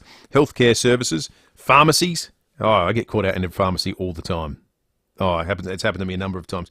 Disability care facilities, residential aged care facilities, but public transport is no longer a requirement. I've been to our local pharmacy probably 3 times in the last 4 weeks. I haven't seen a single person in there wearing a mask, and I haven't worn one either. I didn't realise you still had to wear them there until you said that just then. I know at least one chemist nearby me that polices it strictly. When I had my 4th booster at a Terry White Chemart in Cumberland Park, the one there near Big W, I remember wearing a mask then. That was about 2 months ago. They had a big bucket of them in the entrance because I rocked up without one. I went, oh, yeah, that's right, I've got to wear a mask here. But the chemist near us, I haven't seen anybody in there wearing masks. I've been caught in the mask vortex before where I didn't have one on me, but I needed to go to the chemist, but I couldn't get into the chemist to buy a mask. It's allow me to get into the chemist. It's like when you buy a new pair of scissors from Officeworks and they come in the extruded plastic container that you need a pair of scissors to cut through. You think, hang on a minute. It's the scissors conundrum. The world doesn't make sense. Kay in Glengarry's called in to 5AA Breakfast. Kay, good morning to you. Good morning, guys. Now, I watched the funeral last night. One of the billion that did. And, no, but did you notice a lot of streets had sand on them? Mm. I can't remember which ones, which castles they came out or whatever. But I just said to my husband, I wonder why they got sand all over and it was a lot of sand. Do you know what I mean? Some of it was where they do the trooping, isn't it? Where the marching, with the armed forces muster. So they would have. Well, they seem to be. The coffins seem to be going along, and people were walking along, but. Yeah, and then there'd be streets with no sand. So I don't know. I don't know the reasons for that. So that's just one thing I noticed. During the procession early on, Kay, I remember hearing one of the commentators saying that they mixed some sort of rust-coloured metal in with the sand to create the effect of a red carpet. Interesting. Sam might have an answer for us. We've just done some quick Googling in the booth, and if you notice, a lot of it was on the corners. It's so the horses and the gun carriage wouldn't slip when it cornered. Right. On the asphalt. Okay. That's what our Googling tells us. Salt on ice or something. Something like that, yeah. Okay, that makes sense. There you go. Good one, Kay. Thank you. Let's go to Richmond. Stacey, good morning. Good morning. I've just got 2 quick things. One is I think it was absolutely fitting for the Queen. And secondly, you looked at the crowd, you looked at the people in the church, you looked everywhere, and there was no discrimination of colour or race. Everyone was looking out for each other, and that's what the Queen would have loved. Yeah, absolutely. Yeah, well said, Stacey. Absolutely. Okay, have a good day. Thank you, Stacey. Thank you for your call. We're happy to take calls right throughout the morning if you've got a recollection or an observation on the Queen's funeral last night. 8223 0000 is the number. Someone on the text lines pointed out, and this is true, I know, because I went to the optometrist myself a couple of weeks ago and was told to put one on. You have to wear a mask when you go to the optometrist. Okay. Just in case. You're pretty close to the optometrist. Yeah. You're sitting right there with your head in the little thing. Lucky you don't have to wear it at the dentist. Yeah. Now, well, it's hard to get through the canvas, isn't it? I think the most hard to get through the fabric. Yeah, it makes it tough. Wider. See, a dentist, if they did that, though, then they'd start asking you how things are and... You got any plans for the summer holidays? Hey, they know what you're saying. They do. How do they do that? They speak open mouth. That's it's a dialect. The most infuriating story in South Australia right now is the CWA being robbed at the Royal Show by a lowlife. We're going to speak with Sharon Muller, the Deputy State President, next. You're going to want to hear about this story because it'll make your blood boil. But first, traffic. Thanks, Will. At Modbury North, due to a gas leak, we've got a few roads closed, including Montague Road, McIntyre Road and North East Road. That's affecting all directions. Globe Derby Park, Burst Water Main, Port Wakefield Road near Globe Derby Drive and North Adelaide. Some roads closed around St Peter's Cathedral later today. That's as they honour the Queen. They include Pennington Terrace in the outbound lane of King William Road. Cameras look out for those South Road, Edwardstown, and another one, Sturt Road at Brighton. Shopping is so much easier when you use the Coles app. Link your Flybuys to shop directly from products you've bought before. Download the Coles app and enjoy the benefits today. Adelaide's most accurate traffic on 5. We remembered RAA road service, the new battery and tyres. Yeah, we did. But we forgot the tent. Cabin. Before you do the fun stuff, let RAA take care of the car stuff and keep on moving on. Join us all week as we remember the best and the worst grand final appearances for the Crows and Power as we decide the best win ever. Losing sleep over snoring? Well, I'm not. The wife is. Getting match fit starts with a CPAP direct sleep test. cpap.com.au. Uncle Mark, geez, he was a character. He was larger than life. Remember that bright yellow Holden of his? The HQ GTS great car when it was running. Yeah. And those fishing stories he'd tell up the river. And did you notice that the one that got away got bigger every year? On the bright side, I'll finally get my trailer back. The bugger's had it for 6 months. To Uncle Mark, one of a kind. A unique life deserves a distinctive funeral. distinctivefunerals.com.au. Hello, I'm Lynn Andrews. For over 50 years, we have specialised in commercial and residential property management.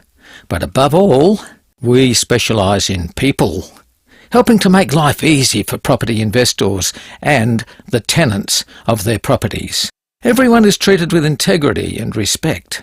That's the Lynn Andrews way. For commercial and residential property management, we are here to help. Visit lynandrews.com.au. City Discount Tires. For the best advice and price on tyres and mechanical, see City Discount Tires. With local deals on the world's biggest and best brands in tyres, wheels, suspension and parts for four-wheel drive, SUVs and passenger cars. Finance available. Find your nearest dealer at citydiscounttires.com.au. We're driven by value.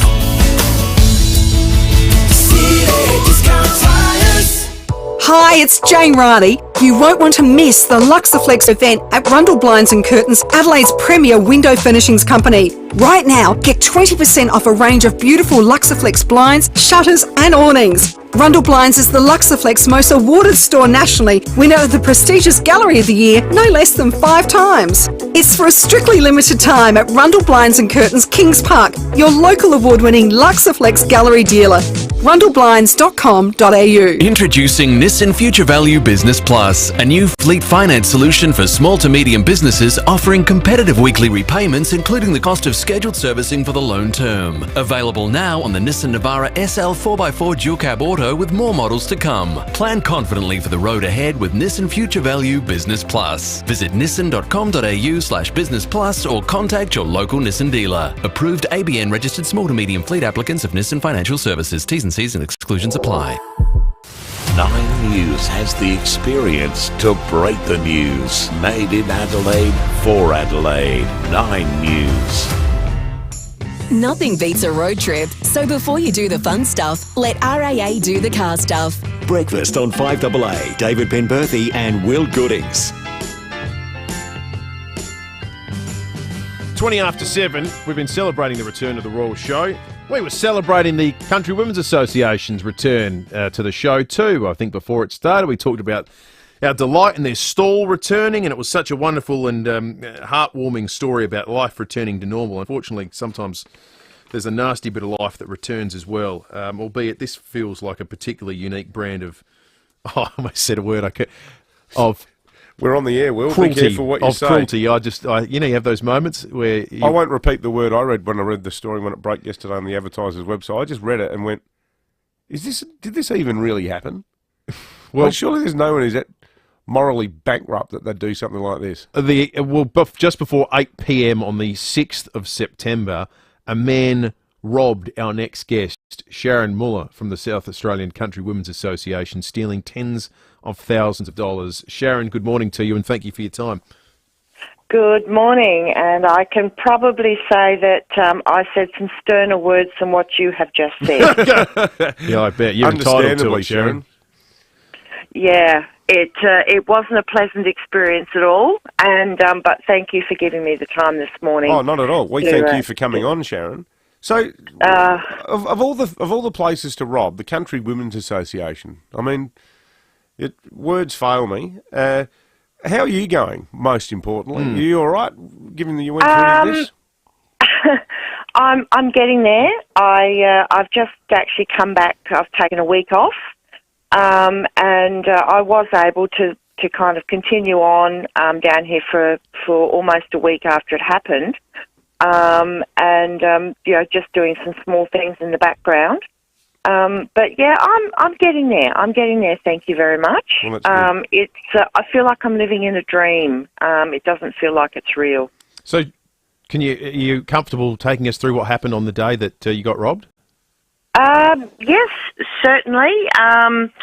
I guess probably the thing that has stuck out in my mind is that I think that we were an easy target, or they thought that we were an easy target, or he thought we were an easy target. I suppose not having a bank on site at the showgrounds this year probably didn't help, because we had been holding money back where we would normally do banking every day. I had noticed someone outside of our back area, but I was busy, so I wasn't really taking much notice. I had actually, the cafe was still open. I had gone in to close down one till in preparation for closing the cafe that night. And when I came back out into our, what we call our treasurer's hut, just out the back of the country cafe, I did notice someone standing around the side of the hut in the shadows, but again, I was busy, I had my hands full, and I thought that it was actually one of the men who was on shift. I walked into the hut, and you always do the what-ifs afterwards, because I had my hands full, didn't close the door properly behind me, and thought that the movement that I heard behind me was actually someone, or the supervisor from that night on the floor. I thought it was her coming in to make sure everything was okay after I'd cleared the till. Turned around, it was a man standing there. And I just kind of went, okay, I won't tell you what I said because I can't do that on air. You'd have to beep it out. Yes, demanded, unfortunately I had just opened the cash drawer, so he could see what was in there, and he demanded it, or he asked for it, but then when he asked for if there was any other money, and I don't know why, but I said no, and he was then quite threatening. So that's when I was very frightened. I didn't know what he had on him. And once I gave him the second lot of money, he left very quickly, and I kind of stumbled out of the hut, saw him where he was sort of getting through the fence at the back, and then I think the adrenaline just took over, and I just raced straight into the cafe and just collapsed on the floor. Seriously, like fainted, Sharon? Yes. I don't remember much else until I kind of came to and there were police and ambulance, and thinking, what just happened? Wow. What's going on here? And it's been a little bit like that since. Small things will kind of trigger me off, and yes, it's just that reaction. So yes, I've done a couple of really good fainting jobs. Without really wanting to. It's extremely stressful, and as you said, when he demanded more money, it would have been incredibly intimidating. The good news is the SAPOL image that's been released, and obviously you played a hugely helpful role in coming up with the image of the man. It's a pretty distinctive looking picture, and they've got a good description of him wearing black jeans, black top with a Led Zepp logo on the front, green cap, carrying a blue bag. So who knows, particularly with CCTV, if there is indeed CCTV, hopefully they can track this bugger down. Yes, well, we certainly hope so. I mean, I haven't been the only one affected, though. Those people, those ladies who were working on that night, some of them took it pretty hard. But I suppose as Deputy State President, I kind of feel like I've got to be leading by example a little bit. But we have banded together. We've really supported each other. I've fainted on people. They've held me up. But together we've got through it, and I think that probably shows the sort of association that we are, that we're always there for each other no matter what. Don't be too hard on yourselves, and that goes for you too, Sharon, because there's no accounting for the kind of lowlife that perpetrates this kind of crime on a bunch of people like you who only bring joy and happiness to people. So let's hope he's found and brought to justice. We've got some text on this we're going to get to very shortly. Sharon Muller, the South Australian Country Women's Association Deputy President. Fair to say the tenor of the text suggests that no one's expecting the courts to do great things if indeed the man is ever captured. I don't know, I was just thinking, we've spent the last 10 days reflecting on the power of ancient rituals. In a less politically correct bygone era, you get a bloke like this and you tether him in the stocks in a public place, like maybe on the corner of Pulteney Street and Rundle Mall, with a sign around his neck saying, "I robbed the CWA." Just leave him out there for a few hours, everybody walk past and tell him what they think. He deserves some kind of public shaming, doesn't he? Oh, absolutely. I'd sign up for that now. Can we bring that back? I'll be down there in 3 minutes. What's the argument against it? Is it a bit mean, is it? Yes, it's mean. It's judgmental. God, we couldn't have that, could we? It's judgmental. We couldn't have that. No. All right, let's turn our attention to sport, and we'll get to some more of your text in a moment on the Automasters text line, thanks to North Point, who are overstocked with late model used cars ready for immediate delivery. It is the North Point way. Bix was with Rowie and Timmy G last night talking about an issue with the Crows list he spotted through the lens of the Brownlow medal count. What I thought I'd do is I'd just have a look at the players that polled really well against Adelaide. So here's the losing games for Adelaide. Crisp, these are the players who got the 3 votes. Crisp, midfielder. Parrish, midfielder. Jake Kelly from the Giants, midfielder. Paddy Cripps, Lockie Neal, Noah Anderson, Petrarca and Oliver got the 3 and the 2. Nick Dacos and Pendlebury, the 3 and the 2. Luke Parker, the 3. Cripps, the 3. And in a losing game, Davis Uniacke and Simpkin got the 3 and the 2. Pretty much all midfielders bar. There's a couple in there. Max King, Tom Stewart, and Jaff from Hawthorn. Well, that Tom Stewart game for Geelong was... That's right. So you'd have to say whatever that is, 18 of the games, 15 of them were the best midfielder pretty much for the opposition. And the ones that, obviously for Adelaide, Taylor Walker got 4 of the 6 of the 3s. So it's very unusual. Only twice during the whole year was a midfielder Adelaide's best player adjudicated. Silly season almost upon us. The sports show going to be must-listen-to radio as the list changes for the Crows and Port get dissected. You'll hear all the best analysis from Timmy G, Rowie and Mark Bickley and the suite of magnificent guests they have on the program as well. Thanks to North Point Toyota. They're overstocked with late model used cars ready for immediate delivery. It is the North Point way. Patience pays off, especially if you've been holding out for a great deal on a new Volkswagen. Mawson Lakes Volkswagen is now receiving truckloads of new Volkswagens. Yes, they're coming. And they're available at amazing prices. Remember Mawson Lakes Volkswagen for servicing too, with next day servicing and free loan cars. Get a great deal on Volkswagen now. Don't dilly-dally, dawdle or delay. Mawson Lakes Volkswagen, just a short drive from the city. We're for helping you combat the cost of living. So pick up The Advertiser for your exclusive September daily deals at Coles. Don't miss today's chance to save with Coles and The Advertiser.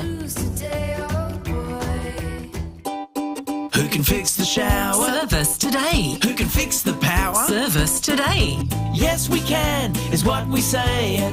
Service today. From emergency plumbing to electrical and heating and cooling, no matter what size job you need, at Service Today the answer will always be yes we can. It's Service Today guaranteed or it's free. Can you fix the shower? Yes, we can. Can you fix the power? Yes, we can. Yes, we can, is what we say. Service Today. Look out for our bright yellow trucks. This is Adelaide's 5AA. Showers developing 21 today with the 7:30 news. I'm Mel Usher. 4 early bird winners take home $250,000 in the Hospital Research Foundation Home Lottery. Deadline midnight Friday. Public pageantry to a private farewell. The Queen made her final journey overnight and has now been laid to rest with the Duke of Edinburgh at Windsor Castle. Mourners filled Westminster Abbey for the funeral service in London. The royal family, world leaders and everyday people from around the Commonwealth paying their respects.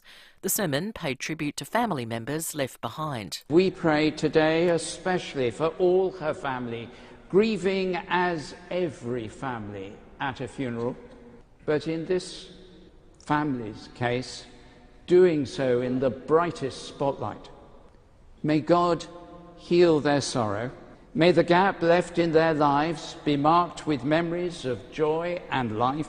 Secretary-General of the Commonwealth, Baroness Patricia Scotland, delivered the first lesson. For as much as ye know that your labour is not in vain in the Lord, thanks be to God. The United Kingdom fell silent for 2 minutes at the end of the service before the procession from the Abbey to Wellington Arch via Whitehall and the Mall. Buckingham Palace staff paying their respects as the Queen passed her London residence for the final time. The royal hearse then made its way to Windsor for the committal hearing. One of Australia's representatives at the funeral says he will forever cherish the memories of the emotional and dignified service.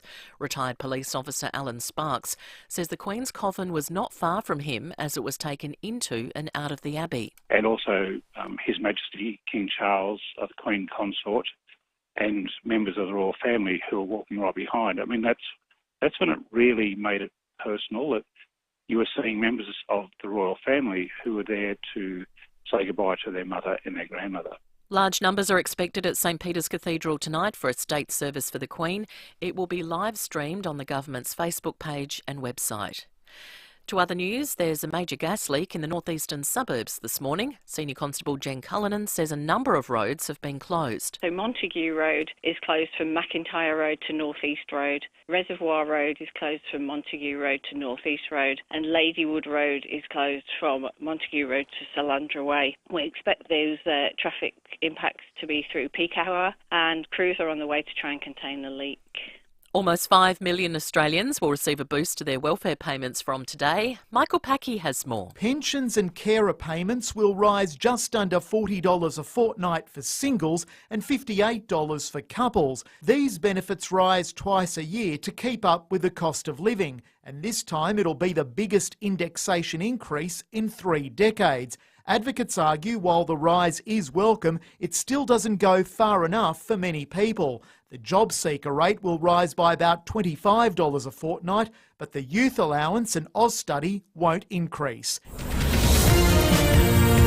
Now turning to 5AA Sport. Order a Gliderol roller door by September 30 and you could get free upgrades. Search Gliderol for details. And it's over to Tom Wren. Thank you, Mel. The Sydney Swans have received a major boost in grand final week with news Lance Franklin has signed for next year. Their star forward has long been in talks over an extension with his mammoth 9-year deal coming to an end.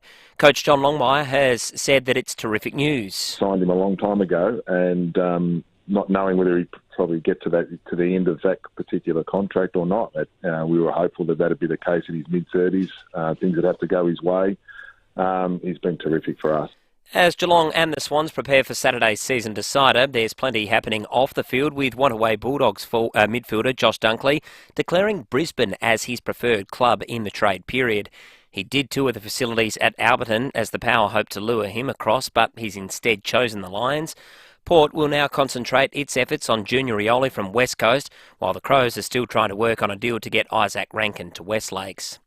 In other sport, boom off-season recruit Antonius Cleveland has sparked the Adelaide 36ers to a 12-point win against the Tassie Jack Jumpers at the NBL Blitz in Darwin. The Sixers are now 2-0 in the pre-season tournament. And the Matildas have locked in a second friendly for October's international window. They'll take on Denmark on the 12th, 3 days after facing South Africa in London. And that's the 5AA Sport. Now checking 5AA traffic. First National Real Estate, their team of real estate experts will put you first. At Modbury North, due to a gas leak, we've got a few roads closed, including Montague Road, McIntyre Road and North East Road. That's affecting all directions. Find an alternative way to work if you can this morning to avoid delays.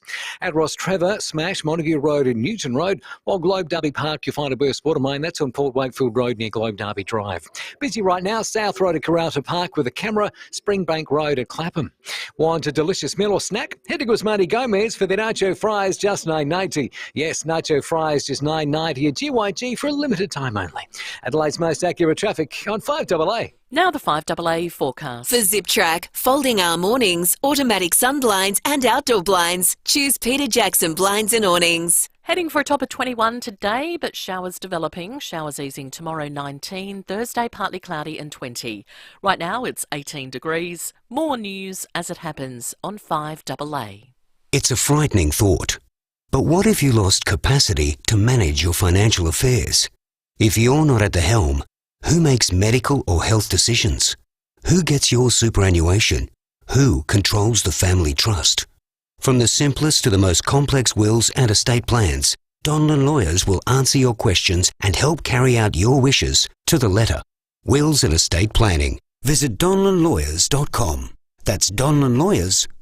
Get your ticket in the St John Christmas Home Lottery before midnight Sunday for your chance to win the Week 1 $375,000 prize, a Maserati SUV, plus $200,000 cash. Your tickets also stay in all the huge weekly prize draws and the ultimate $5 million grand prize, which includes a North Adelaide residence, an Encounter Bay beachfront holiday home and $1 million cash. Buy your tickets now at stjohnlottery.com.au, licence number M14265.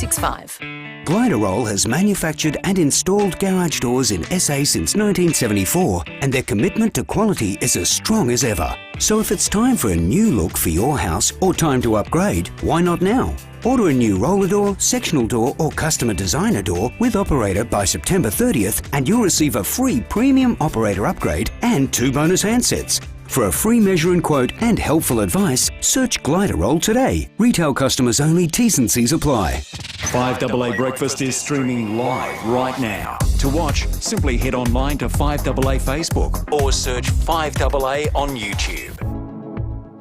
Nothing beats a road trip, so before you do the fun stuff, let RAA do the car stuff. Breakfast on 5AA, David Penberthy and Will Goodings. 22 to 8, talking about masks at optometrists before the break. Mentioned the dentist dilemma. Had a dentist who texted in, says there's a dentist who can tell you that you still have to wear a mask in the clinic. Doesn't make much sense considering 3 seconds later we're in your mouth. Yeah, it feels like... And I like the fact that the dentist didn't leave his name because, in the same way he's a dentist, he can't see his face on television. He can't be identified. You can't use his name on radio either. That's exactly right. Lots of people that would like to have the identity of the person who robbed the CWA revealed. Ben says the courts don't deter lowlifes and car thieves. Perhaps they should be put in a room to listen to Celine Dion on a loop for hours on end. I mean, I don't know. Leave poor old Celine out of this. I don't know why Celine Dion got a drive-by there by Ben, but thank you. Another one says, we all know the robber, whoever he is, has had a hard upbringing, was a cause which has caused a drug use, so it's not his fault. A light tap on the wrist will just be the penalty. Yeah, that's the way it will play out, if indeed he's ever caught. All right, let's head to Canberra and talk federal politics. Phil Curry from the Fin Review joins us. Morning to you, Phil. Morning, fellas. How are you? We're good, thanks, Phil. So the PM will be heading back soon from London. You might have to start doing some work again after 2 weeks off. Oh yeah, no, yeah, he's in the air as we speak, and he'll back. No, we've still got a bit to go here. We've got the National Day of Mourning on Thursday, so everyone else is having a public holiday. We'll be stuck here in the Great Hall, and then on Friday, the Parliament is going to sit just for the day for condolence motions. So it's sort of Queen all through this week, and then back to normal transmission next week. So the sitting of Parliament on Friday that's a specially commissioned one-off sitting of Parliament. So does that mean every MP and senator is flying in for it? Yeah, it's crazy. We lost a week of Parliament, and a week of Parliament for your listeners is 4 days, Monday, Tuesday, Wednesday, Thursday. We lost last week because it had to be cancelled after the Queen died. So they're making up the 4 days. They're having Friday this week and 3 days next week, Monday, Tuesday, Wednesday. I have no idea why they just didn't do 4 days next week. It makes no sense whatsoever. But it means all the MPs got to fly and stay over the weekend, presumably, and then into next week. So they're making up for the 4 days, but it's a bit loopy, to be honest. So they arrived Friday. They could have just started Monday instead and made Monday the day of mourning, couldn't they? Well, they could have. They could have done it. Look, it's really weird. I mean, last week, when we had to cancel our Parliament, both the New Zealand Parliament, they sat and did their condolence motions. They even did condolence motions in the House of Commons in London. So I'm not sure why the Australian Parliament couldn't sit. It seemed like there were slightly different rules for every different Commonwealth country. It's been a real sort of learning exercise, this whole thing. It's no fault of the government. Everyone. It's just this sort of set of protocols that fell out of the sky and bound us all. But it's been very disruptive. Yeah.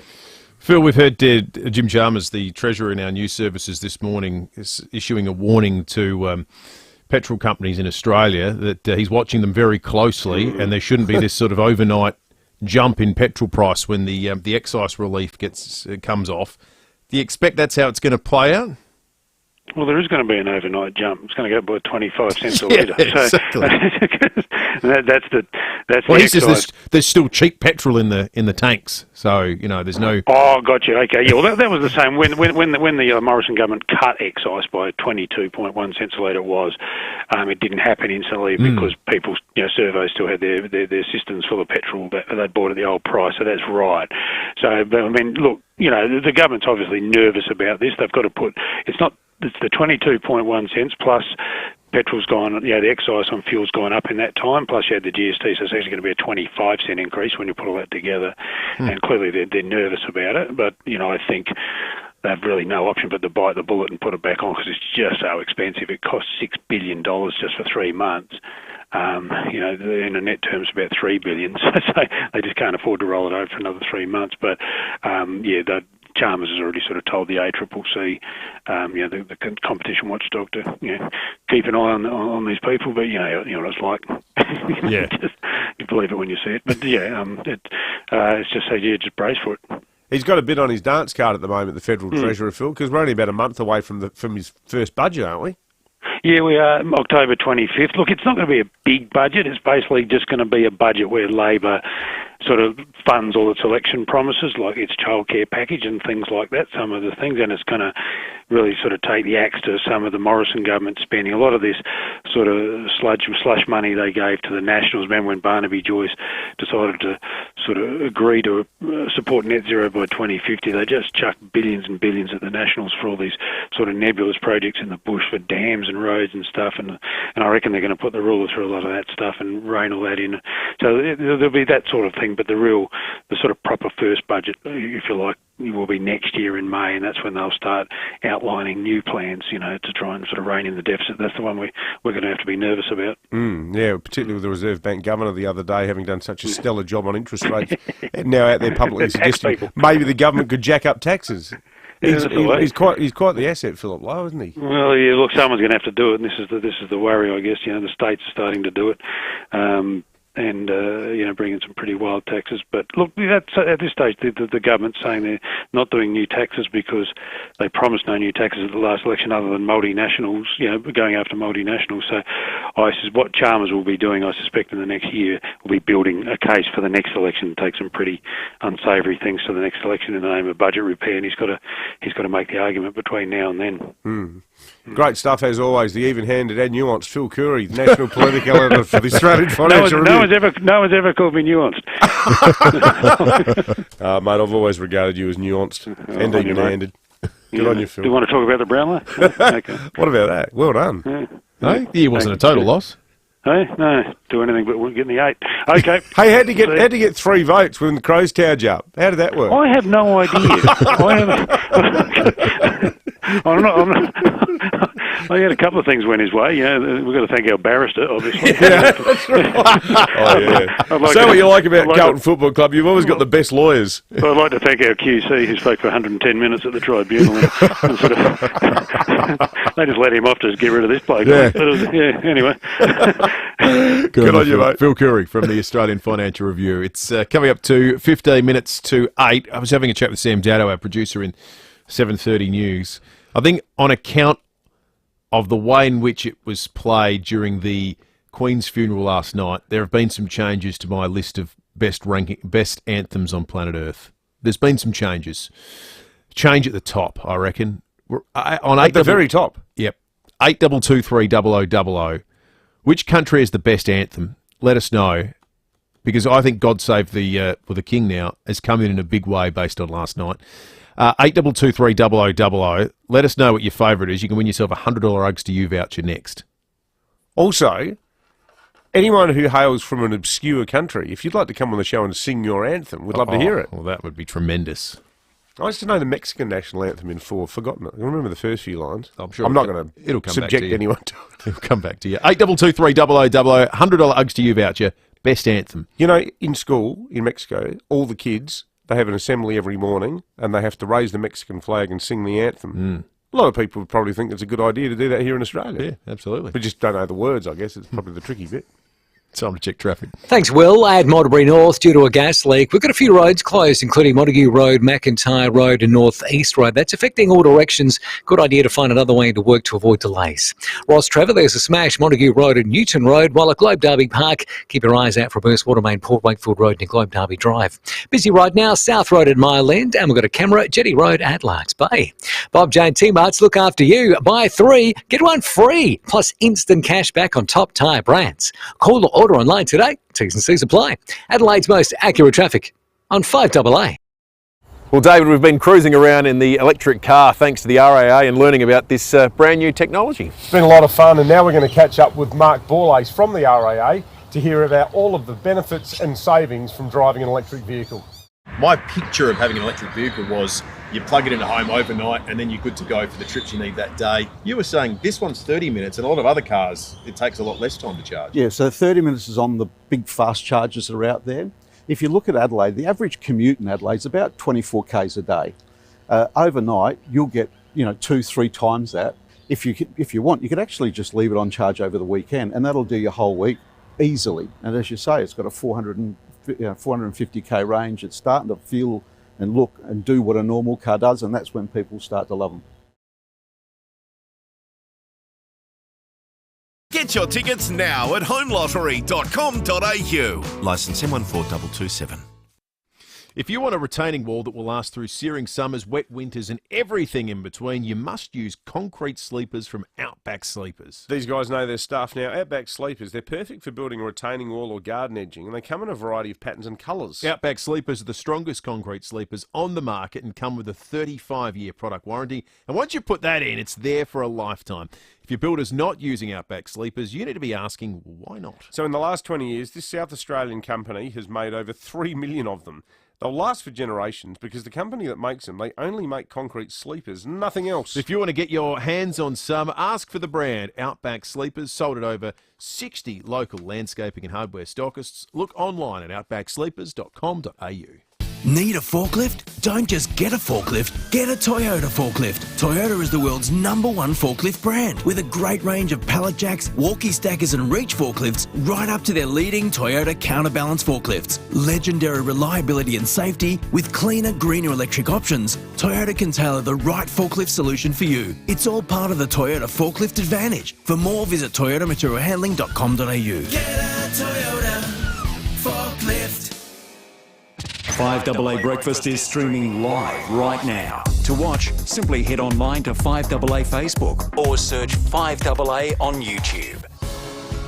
Nothing beats a road trip, so before you do the fun stuff, let RAA do the car stuff. Breakfast on 5AA, David Penberthy and Will Goodings.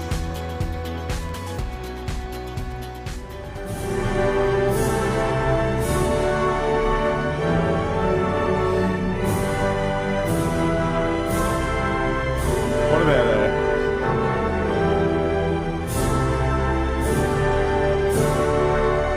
I think it was the moment of the funeral last night was the playing of the singing of the national anthem. I don't know what's happened to my co-host, but over the last 10 days he's gone full Tim Brooke Taylor.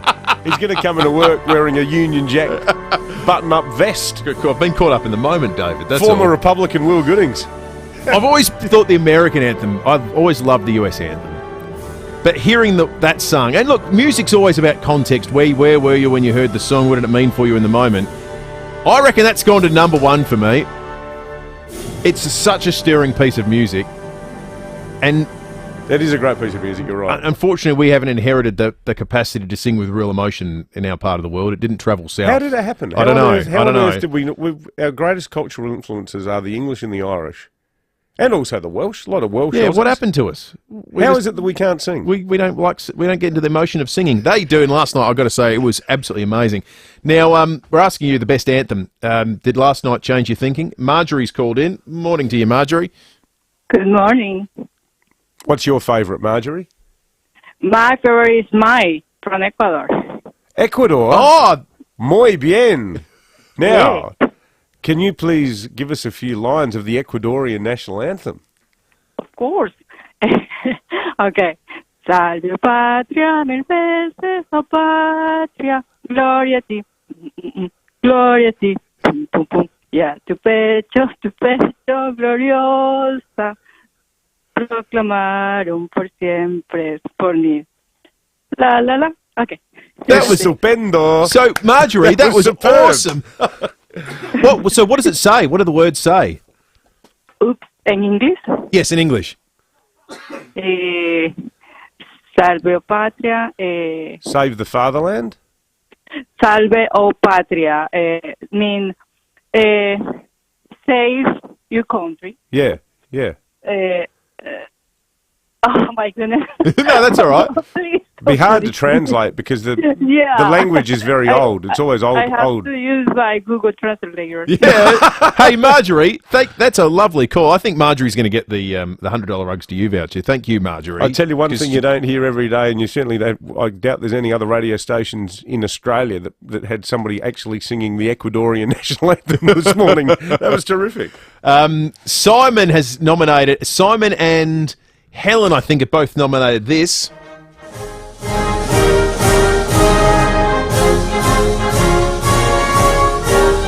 And Simon went a step further, and I got to say, Simon, I love this text. He says the French anthem in Casablanca.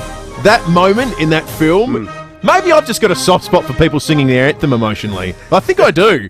That is extraordinary. They're out singing the Germans, the Nazis that are there in Morocco and Casablanca, and the French that are there guarding the colony at the bar at Humphrey Bogart's bar, start singing the French anthem to drown them out. It is just extraordinary. Simon, I love that text. Now, other ones that have been nominated on the Automasters text line. Matt says this one.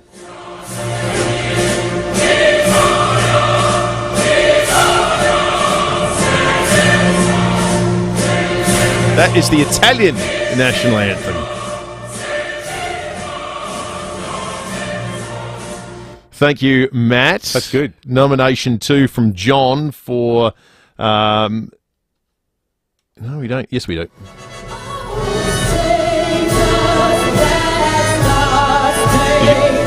John says USA all the way for sport. It is a great piece of music. The end of it, this bit here. This is a killer bit.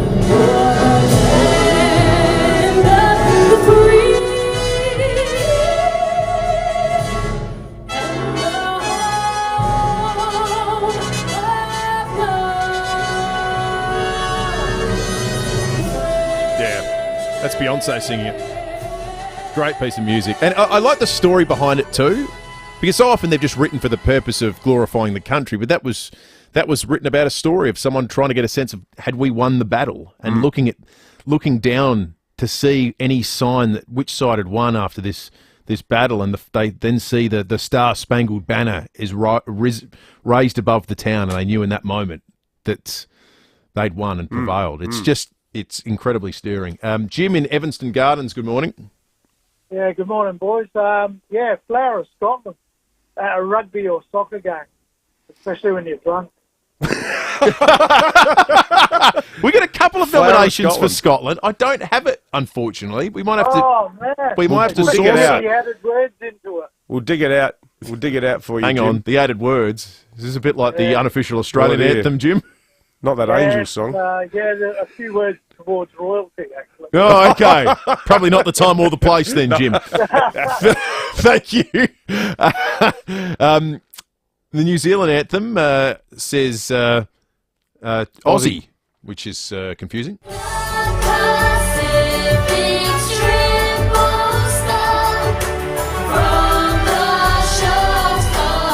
Sounds like New Zealand for some reason. I don't know. It just sounds like New Zealand, their anthem.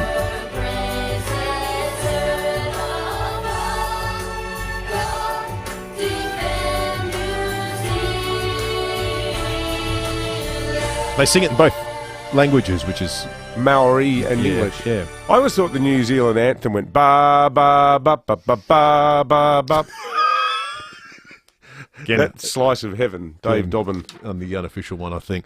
All right, it's did Australia write the New Zealand anthem? We probably claim that we did. Every other piece of music that New Zealand's written, like Crowded House, Split Ends, was we have option rights.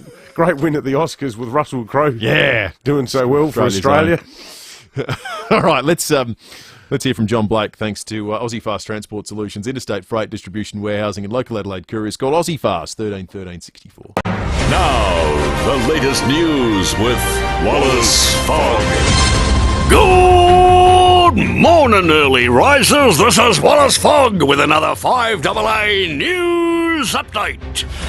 Eagle-eyed Brownlow medal viewers have noticed that when AFL boss Gil McLachlan was reading out the votes, he mispronounced Christian Petrarca's name, calling him Petrarca instead. Melbourne C. Petrarca, 3 votes. That was followed by a close-up of Christian Petrarca, which showed him mouthing the words, "It's Petrarca for fuck's sake," which ironically is also a mispronunciation. In other news, the ramping crisis hasn't gone away, and in a sensation, it turns out it wasn't Stephen Marshall's fault after all. South Australian Health Minister Chris Picton is now saying it's a lack of GPs that's the problem, and that is the federal government's fault.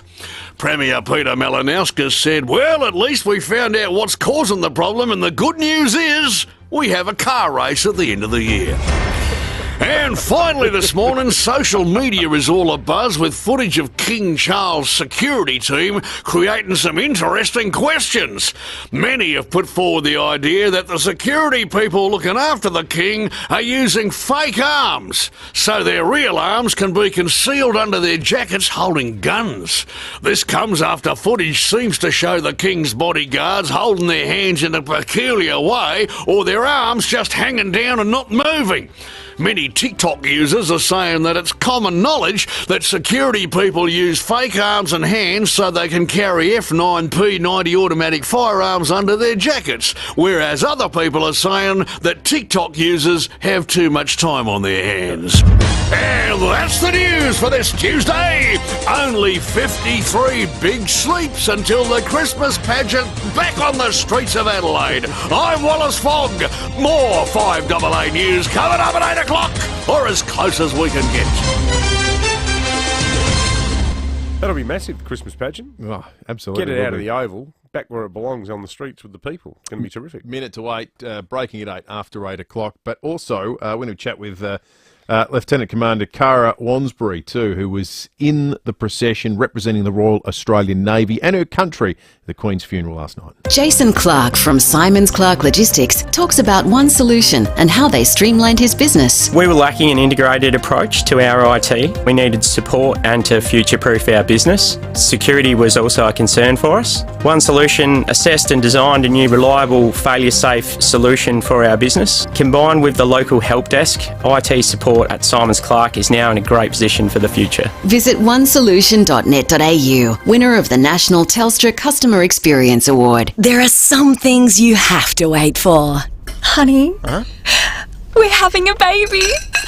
We are? And some things you shouldn't wait for, like having your blinds installed.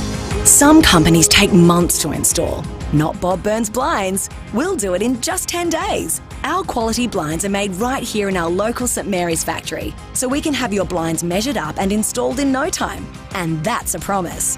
Visit bobburnsblinds.com.au. For the best deal, best service and best experience, you've always gone to Agostino Mitsubishi. Well, here's another incredible reason to visit the team at Nailsworth and Elizabeth, and it's an Australian first. Get 10-year warranty and 10-year cap price servicing on the entire Mitsubishi range. You heard right, that's an incredible 10-year warranty and 10-year cap price servicing on the entire Mitsubishi range. Check it out at Agostino Mitsubishi, Nailsworth and Elizabeth. Exclusions and conditions including Mitsubishi servicing apply. Online, on DAB Digital Radio, and on 1395 AM. Talking Adelaide. This is Adelaide's 5AA. Showers developing 21 today with the 8 o'clock news. I'm Mel Usher. 4 early bird winners take home $250,000 in the Hospital Research Foundation Home Lottery. Deadline midnight Friday. Here, where Queen Elizabeth was married and crowned, we gather from across the nation, from the Commonwealth, and from the nations of the world, to mourn our loss. The Queen's extraordinary journey has come to an end. Her Majesty has been buried with the Duke of Edinburgh Prince Philip at the King George VI Memorial Chapel at Windsor Castle. Earlier years of planning and a huge police operation came together with her funeral service in London, procession and journey to Windsor by road. Clinton Maynard reports. It's the biggest event ever hosted in the UK. Estimates of anywhere between 1 million and 2 million people lining the London procession route, filling Hyde Park and then packing the long walk in Windsor. Yet it appears to have gone off almost without a hitch. The train line to Windsor did have an outage, but 10,000 police on the streets meant the crowds have been orderly. World leaders, including US President Joe Biden and now Prime Minister Anthony Albanese, have been allowed to move around without a problem. But more importantly, the hundreds of thousands of Brits have been able to say goodbye to their much-loved monarch and leave with memories that will stay with them forever. People of all backgrounds and ages lined the funeral procession routes. It's just very overwhelming, and we know this is like a moment in history. We gave her the best send-off we could possibly give her. She was very important. I met her when I was 4 months old. Royal commentator Camilla Tomini has told Nine it really was an amazing send-off. I thought the spectacle of it was much bigger than I had anticipated. Really? Like the scale of that procession and everyone that was involved in it. I mean, it was huge, wasn't it?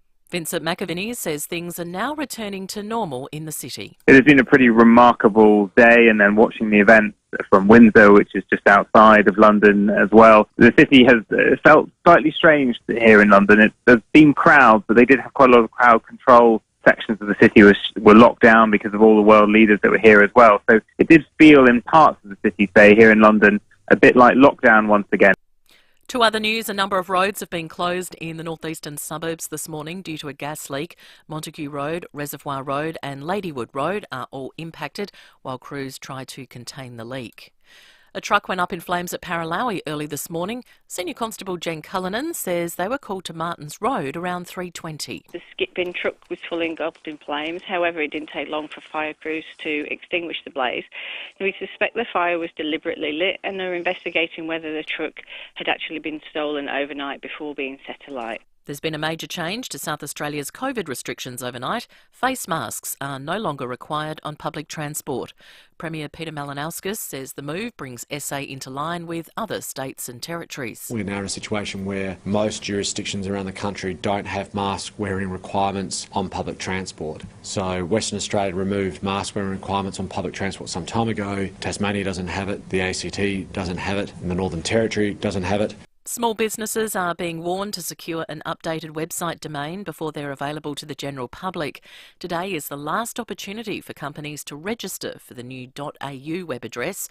Small and Family Business Ombudsman Bruce Bilson says in some cases, failing to act can put your business at risk. To not secure the shortened version risks people perhaps emulating that business for cyber security threats, people trying to cut off communications and digital traffic with your customers, and also the risk of undermining the years of work that have gone into building up that domain name presence.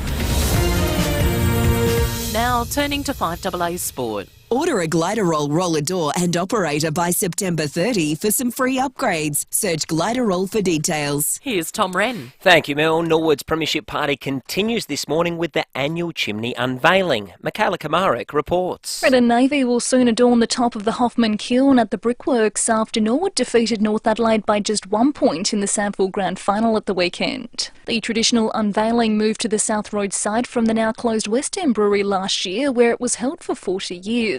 It's the 9th time in the chimney's 69-year-old tradition that the Redlegs will unveil their colours. Norwood faithful will flock to the ceremony, which starts at 11 a.m. Entry is free and free parking is also available from 10 a.m. in Kings Reserve. No doubt the celebrations will continue after. Absolutely. Some exciting news for Sydney with Lance Franklin signing a 1-year contract extension, meaning he'll play on for a 10th year at the Swans. The club sending a press release late last night saying one more. Franklin turns 36 in January and needs 11 more goals to move into 4th spot on the all-time AFL goal kickers record for the league. Franklin's preparing for Saturday's grand final with much attention at Geelong on Max Holmes as he tries to overcome a hamstring injury. Meantime, Port Adelaide is now turning its attention elsewhere after missing out on Josh Dunkley, the 25-year-old choosing Brisbane as his club of choice. And the World Surf Tour's 2023 schedule has been released. The championship will arrive in Australia in April for events at Bells Beach and Margaret River. And that's the 5AA Sport. Now checking 5AA traffic. First National Real Estate. Their team of real estate experts will put you first. At Modbury North, due to a gas leak, we've got a few roads closed, including Montague Road, McIntyre Road and North East Road. That's affecting all directions. Good idea to find another way to work today. At Ross Trevor, smash on Montague Road at Newton Road, and Globe Derby Park versus Watermain Airport, Wakefield Road near Globe Derby Drive. Busy right now, South Road and Mile End with a camera, Cliff Street at Glengarry. Out and about, fill up with Shell V-Power 98, the premium fuel designed to deliver unbeatable protection for your engine. Fuel the feeling, details online. Adelaide's most accurate traffic on 5AA. Now the 5AA forecast. For Zip Track, folding arm awnings, automatic sun blinds and outdoor blinds, choose Peter Jackson Blinds and Awnings. Showers developing 21 today, showers easing tomorrow 19, Thursday partly cloudy and 20. Right now it's 19 degrees. More news as it happens on 5AA. G'day, it's Baz from FIVEAA Milk Company. Just wanted to make sure you knew that our milk only comes from SA dairy farmers. So make sure the milk you buy is only from SA dairy farms. Because you see, no matter how tough it gets out there, our dairy farmers always put you first. So let's support them. Look for FIVEAA Milk Company products in your supermarket. 3 words make all the difference. FIVEAA Milk Company. South Australian first and proud of it. 9 News has the experience to break the news. Made in Adelaide for Adelaide. 9 News. Nothing beats a road trip, so before you do the fun stuff, let RAA do the car stuff. Breakfast on 5AA. David Penberthy and Will Goodings. 8 after 8, the Premier of South Australia, Peter Malinowski, is coming up after 8:30 this morning. We'll talk to him about changing COVID restrictions and requirements, headlined by there's no longer a requirement to wear a mask on public transport, but also we'll talk to him about arrangements for the celebration of the Queen's life here in South Australia, here in Adelaide, that's set to take place later tonight. There are road closures in effect. We spoke for SAPOL earlier. They say check the website because there's a host of them that are going to impact where you try to travel around the city this evening, so be across that, but we'll get you up to speed after 8:30 with the Premier. Also, Cara Wansbury, who usually calls a submarine home, was marching as part of the Royal Australian Navy contingent with representing her country in the Queen's funeral last night. You probably spotted her without even knowing it. If you saw a young lady who's representing the Royal Australian Navy, it was probably her. Remarkable vantage point she's going to have to describe to us what it was like being in the funeral procession last night. That's ahead. First, it's Breaking at 8. I think the good people at Officeworks are bracing themselves for a run on glue with the news that our good friends at Extinction Rebellion are cooking up a plan not just to protest at, but to actually shut down a major conference that's been scheduled to start in Adelaide next month. October 17 to 19, the Adelaide Convention Centre is playing host to the Asia Pacific Oil and Gas Conference and Exhibition. Well, in the eyes of the rebels, as they call themselves, at Extinction Rebellion, which obviously is the militant climate change organisation, this is a red rag to a bull. And there's actually a precedent for this, and it's quite telling, and I think it's an indication of how fired up Extinction Rebellion are about this. Way back in 2008, there was an exhibition that was scheduled to be held in Adelaide, the Asia Pacific Defence and Security Exhibition, and that was targeted by protesters who actually had the effect of stopping it from going ahead.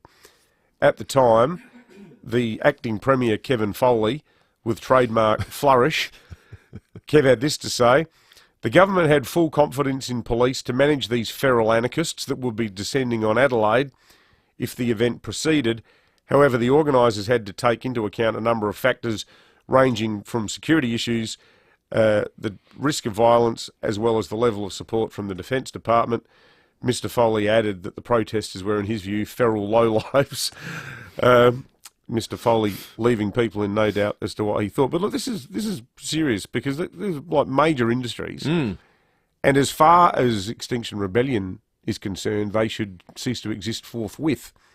So it's potentially going to be quite the showdown, given that we've seen that with things like the Santos protest or the old grannies gluing their bums to Victoria Square, all of those people have meandered their way through the courts over the last 12 months. But we've had small numbers of protesters causing major impact to traffic and so forth in the city. My understanding is that with this sort of advance publicity and the links that Extinction Rebellion has to different people interstate. Yeah, they'll be able to bring in reinforcements. It could be quite the drama at the Adelaide Convention Centre starting on October 17. 11 minutes after 8, speaking of traffic drama, there's a bit playing out in Adelaide roads this morning. Delays are a byproduct of a gas leak at Modbury. Montague Road closed both directions from McIntyre Road to North East Road. Reservoir Road closed both directions from Montague Road to North East Road. We chatted with Sapol about it earlier. Here's what they had to say. There's been a significant gas leak and the following road closures are now in place as a result of that. So Montague Road is closed from McIntyre Road to North East Road.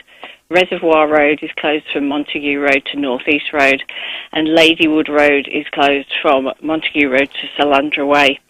We expect those traffic impacts to be through peak hour, and crews are on the way to try and contain the leak. Yeah, Ladywood Road closed as well, as you just heard Jen Cullinan say there at the moment. Sounds quite significant. If you're in the area and or you've had to drive around it, you can give us a bit of a sense of what it's meaning for surrounding traffic. We'd love to hear from you. Or indeed, if you are nearby and you've got a close-up view of the scale of the work, hell, maybe you smelt gas, I'm not sure. 8223 0000, we'd love to hear from you. Or you can text us on the Automasters text line.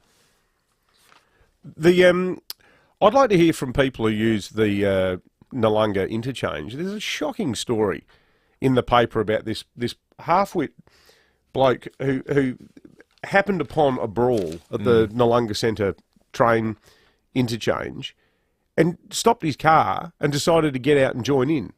Just apropos of nothing. Not break it up. No, he joined in and he kicked a guy in the head who was lying on the ground. But I got to say, a couple of years ago, my eldest son had got a head knock playing footy, and we were down in Aldinga.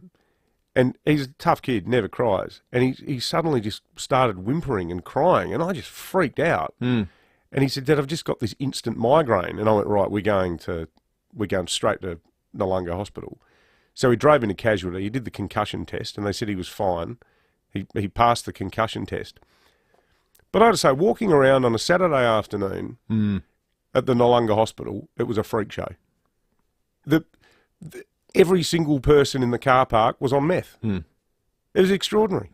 And I was thinking, what about the nurses and doctors who work here? Like, is this just what passes for, and like, this is a totally civilised and lovely part of the state. But the extent to which this hardcore yobbo element make life a misery for everybody else. But I was just reading it thinking, who in their right mind sees a fight? I think most people just keep driving, maybe get around the corner and ring the cops and say there's a fight underway. The braver members of the community might wind their windows down and say, hey, cut it out. The really brave ones might get out of the car and try to stop it themselves physically. This guy just went, I'm joining in. Yeah. But, people just trying to do their daily commute shouldn't have to put up with that sort of rubbish. Absolutely. This has been a 24 hours devoid of movement in the news cycle on account of the Queen's funeral. You might understandably appreciate that from a strategic point of view, if you've got a business and something to announce, you don't want to do it at the moment because all the focus is on the Queen. Unless it's really bad. Unless it's really bad. That's right. If you want to announce your CEO's got a big pay rise and the company's not doing so well, now's the time to do it. Unless, of course, you're the Sydney Swans, who last night made an intervention into the news cycle that everyone found a little bit odd. It was a big one, though, and if you're a fan of the club, and Buddy Franklin, you'd be delighted. He's returning for a year. Swans coach John Longmire appeared on 2GB in Sydney this morning. It's terrific. He's been an important player for us, and obviously signed him a long time ago, and not knowing whether he'd probably get to the end of that particular contract or not. We were hopeful that that'd be the case in his mid-30s. Things would have to go his way. He's been terrific for us, and to get to the end of that contract and go for another year is, it's a testament to a lot of people, and Lance and his family, fantastic. Very poorly worded statement, though. It was totally ambiguous. One more, when they've got one more game to play this year. The timing of it was pretty dumb, too, during the Queen's Really funeral. odd. right in the middle of the coverage. It wasn't like it was 2 hours before.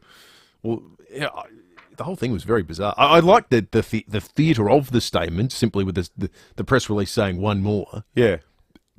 But, yeah, the timing was But when you peculiar, to say consider the least. the amount of other things that were stopped out of respect, I saw, this is in all seriousness, there were condom machines in Britain that had been disabled and they would not be dispensing any of the products until Wednesday. And there's signs on them saying, out of respect to the Queen. As she would have wanted. That's right. All right, let's have a look at the fuel situation. See where the cheapest fuel is administered. That's amazing. The free My RAA app, download it today. You're going to want to download it before next week, I tell you, when fuel's going to skyrocket. 25 cents a litre, fuel couriers told us, with the excise coming back on. The cheapest we found this morning, $1.45.5, the United Grand Junction Road, Rosewater. The $1.46.5, the ex-convenience Shearer Drive at Seaford, $1.46.5 at the Mobile Wamma Road at Penfield. Diesel's cheapest, $1.89.9, the OTR Lonsdale Highway, Shido Park, $1.91.5, the Liberty Morphett Road, Camden Park. The free My RAA app, I'll say it twice so you can get to it today. It's free, and you can, in an instant, on your phone, before you even get in the car, find out where the cheap fuel is, because next week, 25 cents, that's excise plus GST, which, as Phil explained, is where you get the double whack, and it gets it up to 25 cents. It's coming on, and it's coming back in a big way very, very soon.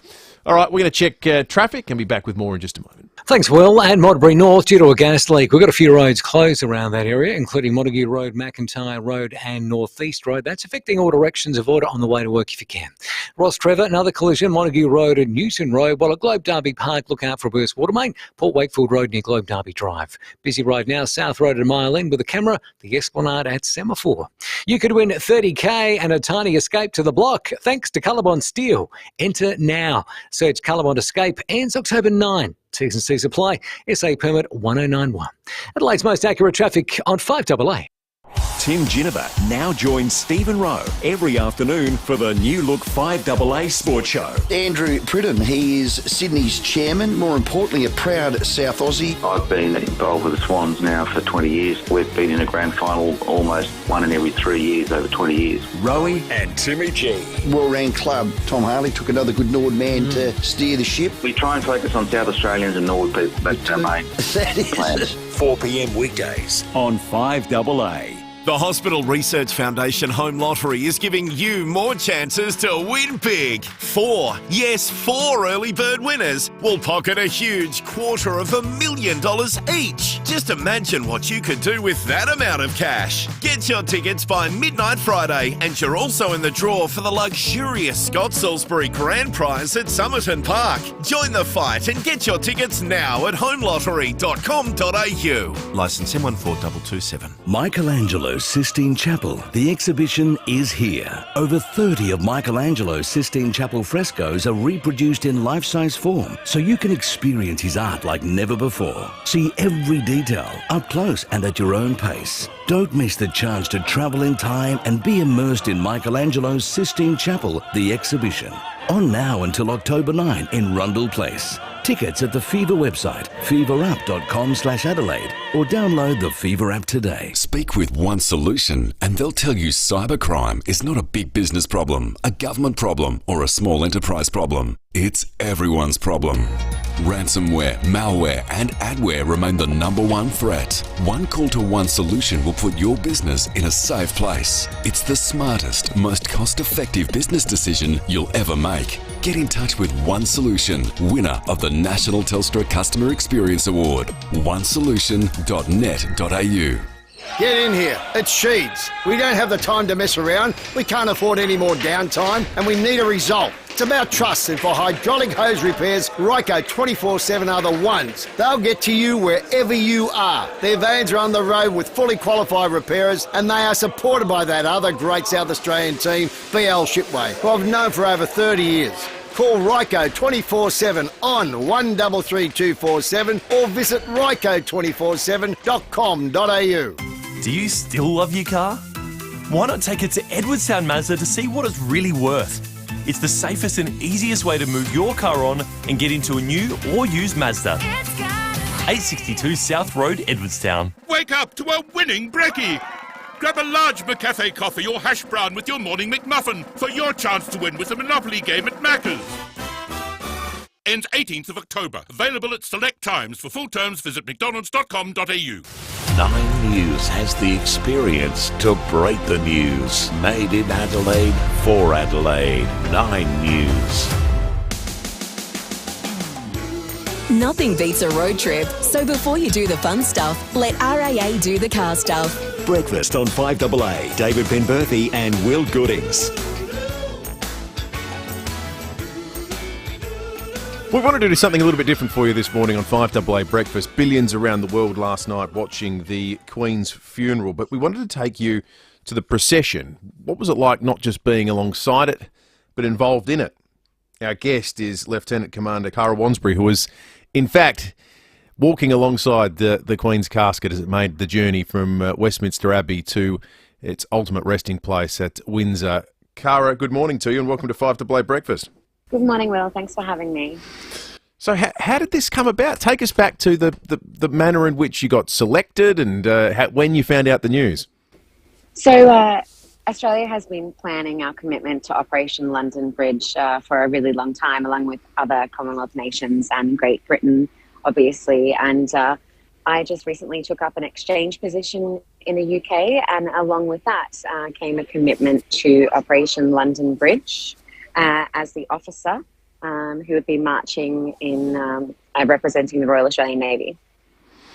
And was the whole procession, is this entirely, and excuse my total ignorance when it comes to all matters military, Cara, was this a form of marching and ceremony that you were familiar with, or was there special training that went into the event that we all watched last night?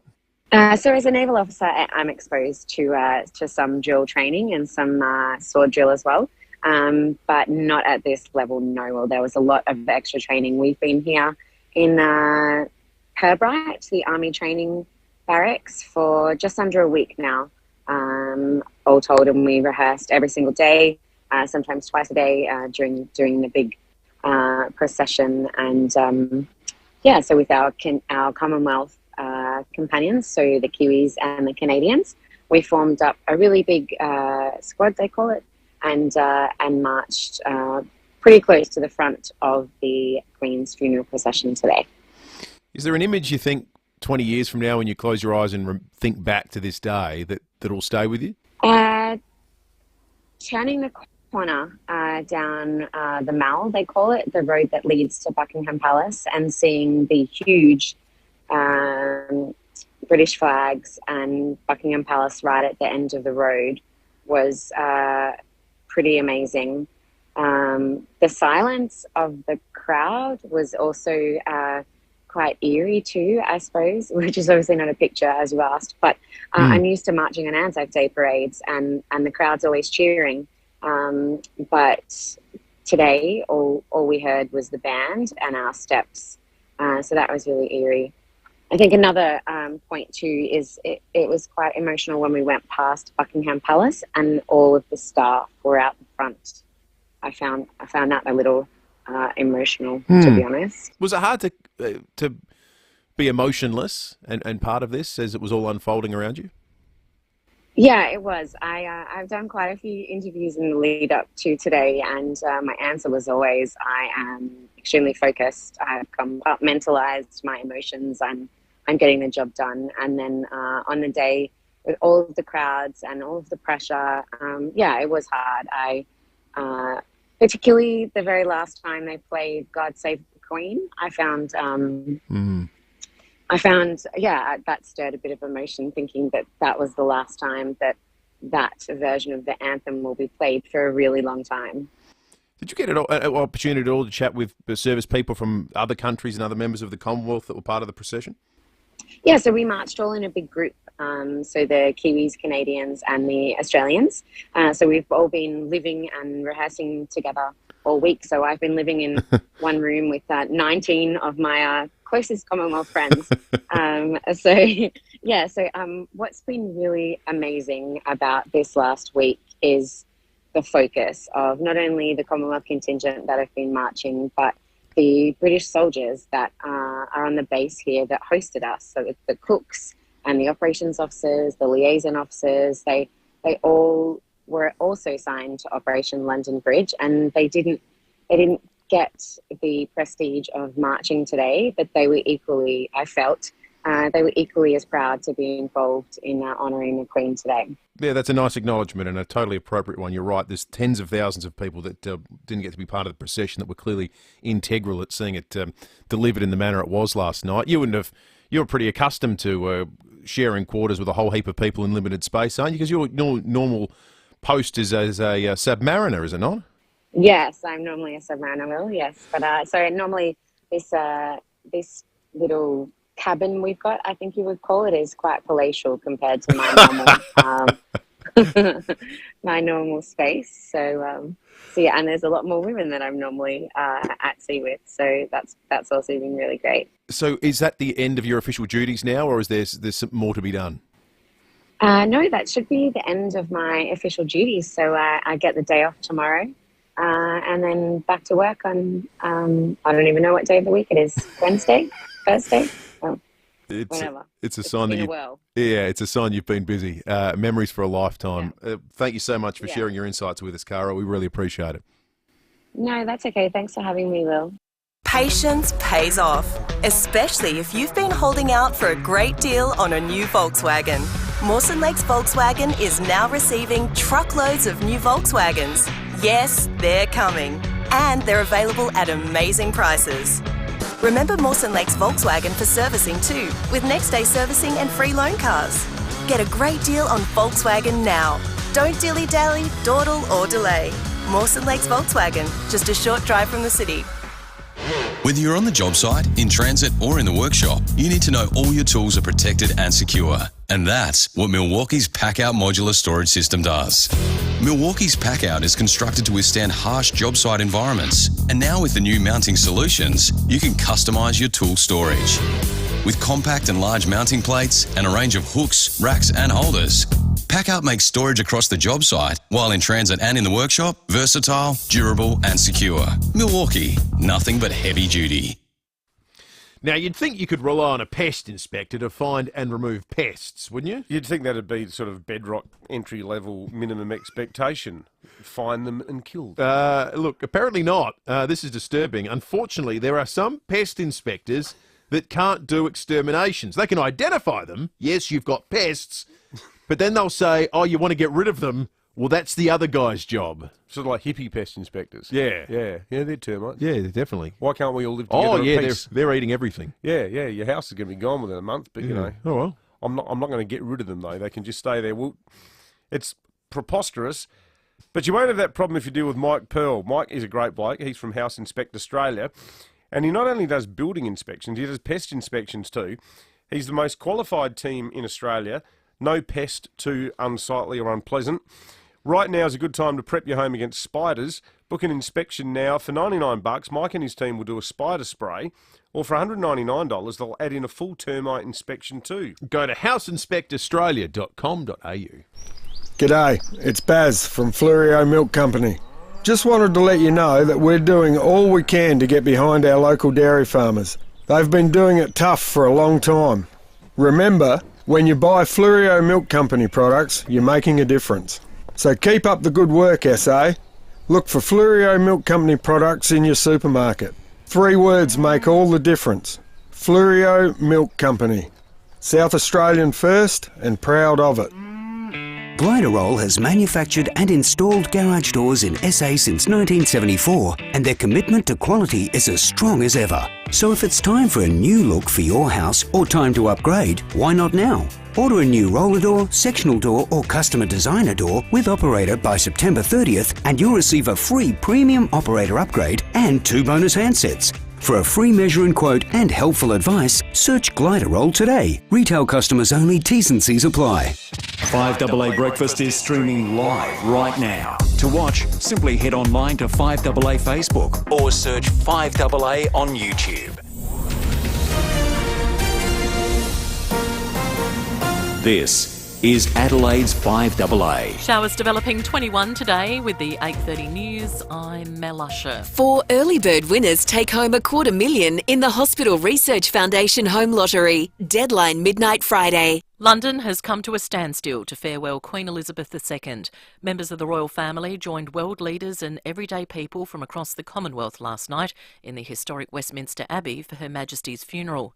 The Archbishop of Canterbury delivered the sermon and a traditional commendation. Let us commend to the mercy of God, our Maker and Redeemer, the soul of Elizabeth, our late Queen. And there was a rendition of the British national anthem with new lyrics.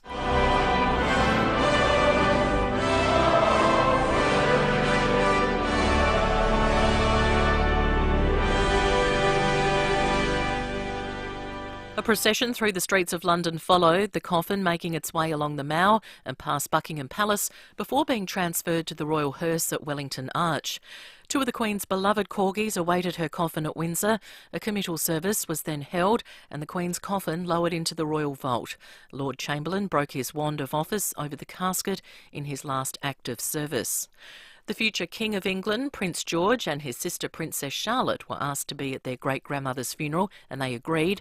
The Queen's former press secretary, Dickie Arbiter, says they were very well behaved. I think both Prince and Princess of Wales felt that maybe it would be a good idea because one day Prince George will become king in the fullness of time. They weren't forced, they were asked by their parents and they decided yes, they would want to go. Much has been said about the floral display on the Queen's coffin. The flowers on the oak casket were chosen by King Charles. The arrangement included rosemary, myrtle, English oak, dahlias, roses and autumnal hydrangeas. The flowers came from the Queen's royal residences. The myrtle used in the bouquet was grown from the same myrtle the Queen carried in her wedding bouquet when she married Prince Philip in 1947. A handwritten note from Charles was on top.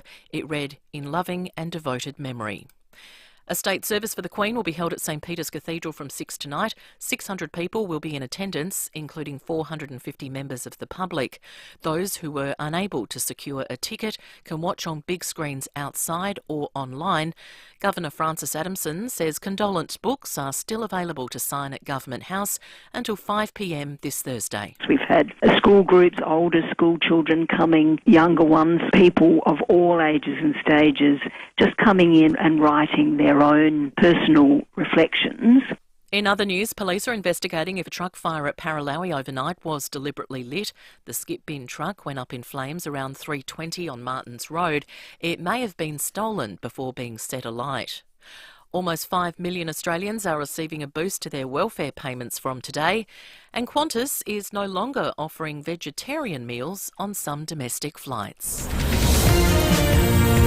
Now turning to 5AA Sport. Order a Glider Roll roller door by September 30 and you could get free upgrades. Search Glider Roll for details. It's over to Tom Wren. Thank you, Mel. Let's start with footy. Port Adelaide will now turn its attention away from Josh Dunkley after the current Bulldogs midfielder made it public he wants to join Brisbane in the upcoming trade period.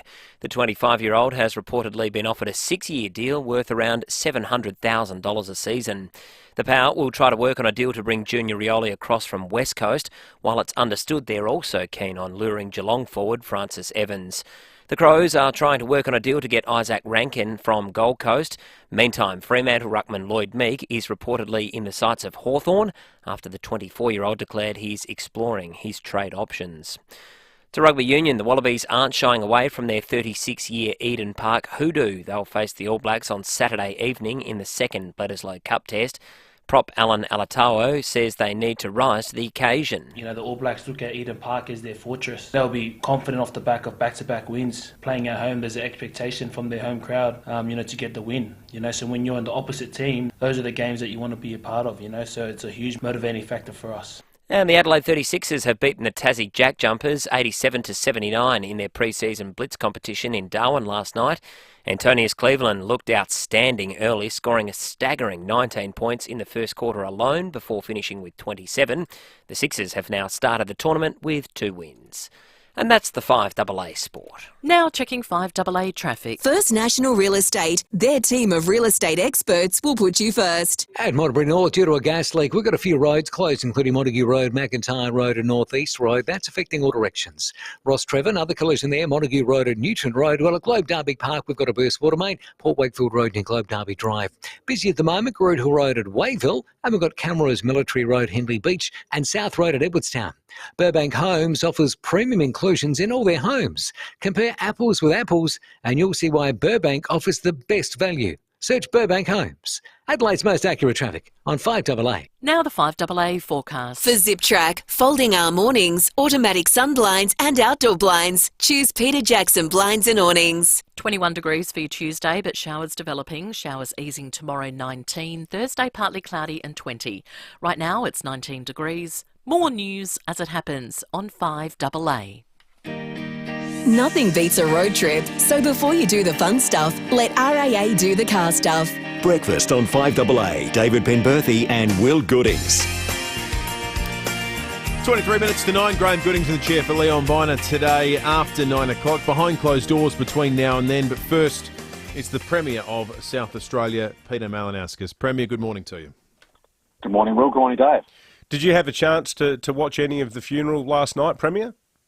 Yeah, I did see bits of it, but wasn't until a bit later in the evening I was watching the latter part of it, and I thought it was a very sombre service. It's obviously quite a large effort to put on such an extraordinary event, clearly, but I thought it was utterly appropriate and rather dignified. Mm-hmm. So what's happening here in Adelaide tonight? So tonight we've got the official state church service, which is being held at St Peter's Cathedral at 6 p.m. So within minutes of those tickets, if you like, becoming available for people to reserve inside the church from the South Australian public, they were gone, and that's all 600 of them. So as we had anticipated that would be the event. So we always plan to put on an area outside of the St Peter's Cathedral, which is now being done, and as of last night, I understand in excess of 400 people had registered to be able to attend the outdoor component, which is largely an area for people to observe what is happening inside the church on the big screens and pay their condolences and their reflections as best as they can. But the response from South Australians, I've got to say, has been overwhelming for the various events that we've had, and I think that's a great credit to South Australians for showing their respect in a rather considered and thoughtful way. Are there any events planned for the public holiday on Thursday as well, Premier? Not that I'm aware of, Dave. There may be various private organisations holding events, but as far as official state events go, no, not that I'm aware of. Mm-hmm. Premier yesterday announced changes to the regulation that would see people have to wear masks on public transport. I note you made the observation in announcing it that brings us into line with other jurisdictions. What did our health experts say about our capacity to withstand any increase that results? Yeah, so I was naturally somewhat relieved yesterday when we received advice from the Acting Chief Public Health Officer, Dr. Chris Leese, that they supported the removal of masks on public transport. New South Wales also announced yesterday they were doing the same thing. So I think almost every jurisdiction around the country except for Victoria now is doing this. So Victoria and Queensland are the only two that remain. But look, our actions were consistent with the health advice, but I think it's fair to say I've made it plainly known ever since I became the Premier that I was keen to elevate the criteria of national consistency to make sure that was a paramount consideration in all of the judgments that we form. And naturally, of course, the health advice is a major consideration and continues to be. Got a text on the Automasters text line with regard to the status of vaccine mandates in the workplace. Where are you at with those at the moment? So yesterday we made other changes apart from the masks on buses. So we also removed the requirement for QR codes at residential aged care facilities and hospitals and in disability settings. We removed the vaccine mandate requirement for visitors into aged care settings, which had otherwise been there for some time. So in respect to that essentially leaves the only vaccine mandates in place are those that are required by an employer, and that includes the government in respect to workers in healthcare settings and aged care settings, but that is something that will also be continued to be reviewed over the weeks and months ahead as we continue to graduate in the pandemic. I think my view is that none of these arrangements will be in place in perpetuity, and what we're going to do is gradually come out of it as it is safe to do so.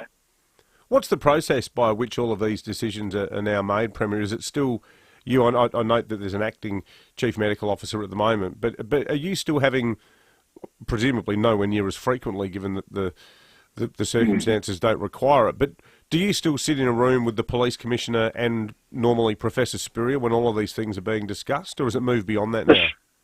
Yeah, the short answer to that is yes, Dave. So, as you know, when I took office, I straight away reconvened a cabinet subcommittee to be the decision-making body of what we do in respect to the pandemic. And on that cabinet subcommittee, we invite both the chief public health officer and the police commissioner to participate. And I think that's actually served us pretty well.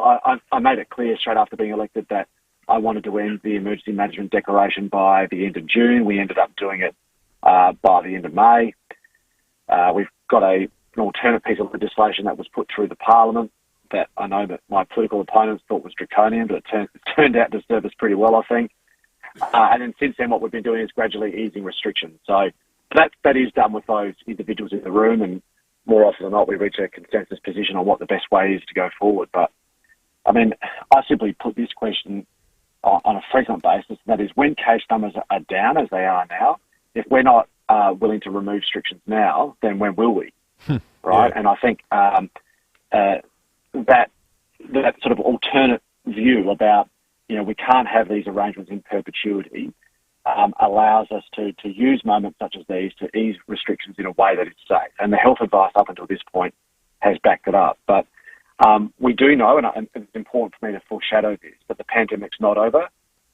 All the modelling is telling us that case numbers will go back up again at some point during the course of late spring or summer. We don't know when it'll be, and we don't know how severe it'll be. And we also can't account for the prospect of a new variant coming in. So these are all considerations that have to be made in due course, and we'll wait and see how that plays out. But as things stand right now, case numbers are down. That is fantastic, and that is something to use as a tool to safely ease restrictions. Absolutely. Premier Peter Malinauskas, thanks very much for joining us this morning on 5AA Breakfast. No worries, guys. Thanks a lot. 17 minutes to 9. I tell you what, this public holiday sounds like a total bludge, doesn't it? Well, there's not actually anything happening. It's so long after the fact now, isn't it? Because it feels like last night, and certainly tonight, puts a cap on the whole period. Yeah. And it's been saturation. It's almost like a day of recovery. Yeah. More so than a day of mourning. If it was held today or yesterday, it probably would have made more sense. But I think this is all part of the protocol, is it not? I mean, don't get me wrong. I'm not complaining about a public holiday. No, I certainly know. But I don't you think aren't either. Will I suspect that there's less design to it than we thought, in the sense of Anthony Albanese, whomever, saying in the moment this is when we need to do it. I think it was all preordained, is it not? Well, none of it was their idea. No, it's exactly right. Yeah, they opened the manual and it's like, oh look, we're having a public holiday. The Dead Sea Scrolls open up, and when are we going to have it? Thursday after. All right, I guess that's what we're doing. It is peculiar. The thing that's staggering is Parliament sitting Friday, though. That is going to cost the taxpayers so much money. Because you've got 147 lower house MPs, 72 senators, their staff, so they all need to fly there. I mean, you can argue, well, they're going to fly there anyway next week. Well, that's true. But there'd be some that might actually go back to their hometown on the weekend and then fly back again on Monday. MPs with kids and so forth. Be kids playing grand finals and different things this weekend. But for the ones who stay in Canberra, that's 3 extra nights of accommodation that the taxpayers have to foot the bill for ones who get put up in service departments and so on. So it's a stack of dough. It's expensive exercise. Money's a abstract concept post-COVID. Increasingly it is, isn't it? And I guess this only happens once, theoretically, every 7 years, and perhaps never again. That's right. Few texts on the Automasters text line. Still some people with some lingering thoughts on anthems. Janet says, I said to you blokes a few years ago that the Australian anthem, nice words, but the most boring tune. There is nothing uplifting about it whatsoever. Someone else says, an anthem has to be passionate, easy to learn, and written in the key the majority of people can sing. Given these requirements, I suggest we adopt Aussie, Aussie, Aussie, oi, oi, oi. That is the worst chant ever. It's not even Australian. We learned It's Cornish, it was isn't it? Cornish. Yeah, Oggy, Oggy, Oggy. Oggy, Oggy, Oggy. We pinched it. Yep. So now, Chris says, in relation to Extinction Rebellion, my understanding is that superglue is made from petroleum products. Yeah, I don't think they don't get hung up on the details of these things. Chris, No. I think. There's a bigger point they're making. Sandy on the Automasters text line says, why does the news say God Save the Queen had new lyrics? They sang the second verse, which I learned at school over 70 years ago. I think it was the second rendition that was God Save the King was the new lyrics, wasn't it, to which it refers? Yeah, that's right. So that's the lyric that changed. One here about masks saying, can you ask the Premier if there's any plan to remove the wearing of masks in hospitals? We didn't ask that question. I think hospitals are a bit of a different proposition. I mean, there's been people wearing masks in hospitals prior to the pandemic. You know, it's sort of like a, infection control measure. You know, one thing that does need to be looked at, and this is something for Health Minister Chris Picton, at what point are we going to get beyond this bizarre sort of Joseph Heller catch-22 about you're not allowed to go to the doctor if you're feeling sick unless you've had a COVID test? When are we going to get back to the point where you actually do go to the doctor because you're feeling sick and you want to get to the bottom of what's wrong with you? You know, back in that crazy brave era where you thought you might have something, so you'd walk into the doctor's surgery and say, hi, I'm not feeling very well. Because now it's this completely bizarre sort of Kafkaesque situation where before you go to the doctor, you've got to go and get a PCR test. We've got to make sure you're not sick. Yeah, that's right. Steve in Kilkenny, good morning. How you going, guys? All right? Good, mate. Thanks, Steve. Guys, it was a while ago, it's probably about 5 months ago, I actually ran into those Extinction Rebellion peanuts, right? And I had 4 of them standing around me, and I'm asking them the same question I asked everyone else. Okay, I understand that you're passionate about the environment, climate change and all that, but tell me the answer. Can you tell me what we can do to make the future better? And do you know, not one of them knew the answer. And that just like, next time you see those peanuts, go up to them and ask, okay, I respect your point of view, but if in all good conscience, please tell me what is the answer, and I bet you $50, not one of them will know what to do. Thank you, Steve. Good on you, Steve. Yeah, I think there is a not insignificant element of look at me about the whole event. And I'm sure there are some people that are desperately passionate about the environment, but it seems to me that across the globe there is a whole bunch that are desperately passionate about getting on TV as well. Yeah. Tyson wants to know, he says, boys, can we do a call out? Who's pulling a sickie on Friday? Well, we could do that, Tyson. Not us, we'll be here. We'll be here. We don't want to identify people.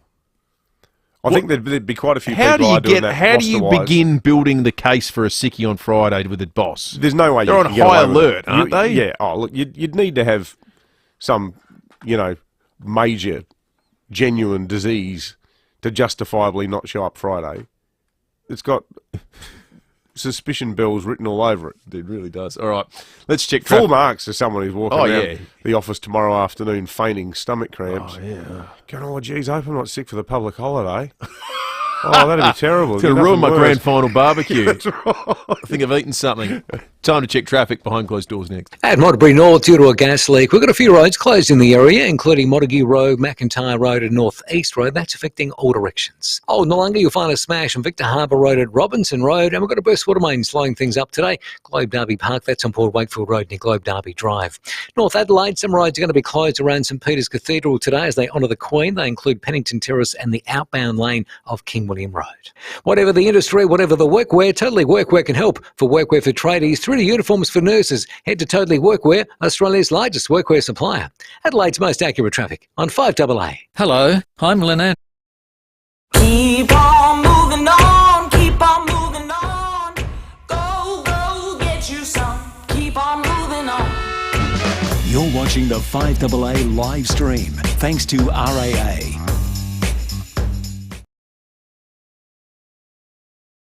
That's the Lynn Andrews way. For commercial and residential property management, we are here to help. Visit lynnandrews.com.au. When you're gone, who gets your vintage bottle top collection? The cricket bat you scored your first ton with? Or that precious family heirloom that's been handed down from generation to generation? If you don't have a will, you'll never know.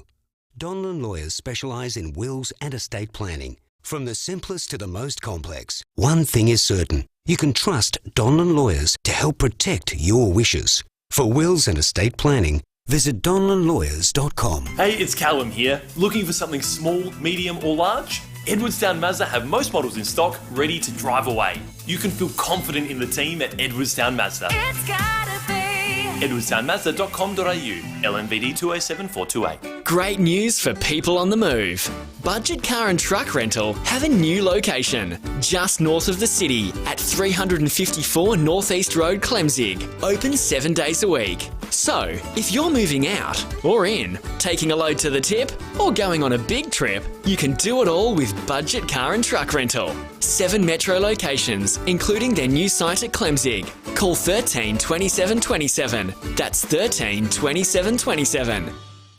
9 News has the experience to break the news. Made in Adelaide for Adelaide. 9 News. Nothing beats a road trip, so before you do the fun stuff, let RAA do the car stuff. Breakfast on 5AA. David Penberthy and Will Goodings. Also streaming live on the RAA Facebook and YouTube live streams throughout the morning. Enjoy your contributions via the stream as well. You can leave a comment if you are on Facebook. It's time to go behind closed doors thanks to Aussie Fast Transport Solutions, interstate freight, distribution, warehousing and local Adelaide couriers. Call Aussie Fast. They're 13 13 64. And when we get behind closed 13.95. Adelaide's 5AA with Mike Keelan and Angie McBride. Yes, here we are again, and good morning, Michael Keelan. Right, hello Angie, how are you? Very well, thank you, Michael. Yeah, looking forward to talking over you this morning. Yes, I'm looking forward to talking over you too, Michael. Yeah, that's great. I always do look forward to coming in and doing that. Each other. Right. Gosh, did you see the line for the looking to go and be seeing the filing past of the Queen's lying in with a coffin? Yeah, it's huge, isn't it? It really, it's incredible. It really is. They're saying that now that it's 24 hours long. Gosh, the waiting of going in the line of all the people standing. Yeah, it is a huge line, but you have to say that nobody in the world does lines better than the British. No, they really do lines very well, don't they? They do. They know exactly how to do a line because they practice doing lines all the time. Yes, they've known that because the Queen has been getting as she was getting older. Yeah, they would have been planning the line. Oh, that's right. The line would have been rehearsed many times till they got it right, because it's important that the line goes off without a hitch in the line. That's right. And Graham Goodings is here. Good morning, Graham. Hi guys, what's happening? We're talking about the line. All right, the line. Yeah, well, it's a great line. Yeah, we were just saying, Graham, that the line is incredible. Well, let's face it, the British do lines better than anybody. Yeah, they really do. So, any word on how long the line is now? They're saying it's 24 hours long now, Graham. Gosh, that's a pretty good line. It really is. It's a great line. The thing you have to remember is if you're going to have a line, there's no better place to do it than the UK. Yes. Because there's no denying they're line specialists. Yes. Right. I brought that up at the last Crows board meeting. Oh, really? Yeah, see if they can get someone from Britain to consult with the Stadium Management Authority to organise the lines at Adelaide Oval. Oh, they could sort those lines out, no problem. Oh, yeah, well, we know they're great at lines. I was just Googling while listening to Blakey. The BBC reported a Q&A about the line. You know, at its longest point, it was 10 miles long, which is 16 kilometres. 16 kilometres long. What's the longest you've ever queued for something? It would have been the new iPhone, I'm guessing. Oh, yeah, I camped out overnight to get that one. I know that's you. I think I've got an iPhone 6. What's 16 kilometres from the CBD? Semaphore? Yeah. Yeah, Semaphore's 15 kilometres. So imagine walking from the CBD. Well, let's go a little bit further. Let's say North Haven. Because North Haven would be about a K from Semaphore. Maybe that's a little bit too. Let's say Largs Bay. 10 miles long. That is staggering. You're in constant motion. That's the thing. It's not relaxing. It's not like you can sort of sit down for a half hour and just have a nap or something or other. Rejuvenate. No, it's grueling. Just extraordinary. There's a good piece on the British website, The Guardian, where they interviewed the last person in the line. Her name was Chrissy Heary. She was a serving member of the RAF. She said, this was one of the highlights of my life. And she walked past the Queen's coffin at 6:30 a.m. and the very, very last person. There's no official figure on how many people did it yet that I've seen. No one's made an estimate yet, and there's been no data yet on how many people they think will have viewed last night. I expect some of the data about Australia will probably come out in the next half an hour. How many people watched it on TV last night? But I'm stunned we don't have an estimate of how many people lined up. You know how Google searches of themselves tell a story about something? When you type the word queue, just the word queue on its own, into Google, the second word that appears automatically is Queen. Yep. Yeah, it's probably certainly no one saw this coming. The Googled queue. Who would have thought when the Queen died 10 days ago we'd be sitting here talking about the queue? Craziest thing ever. We are out of time. It is about 2 minutes to 9 o'clock. Graham Goodings is coming up, and we'll be back tomorrow morning from 6 o'clock.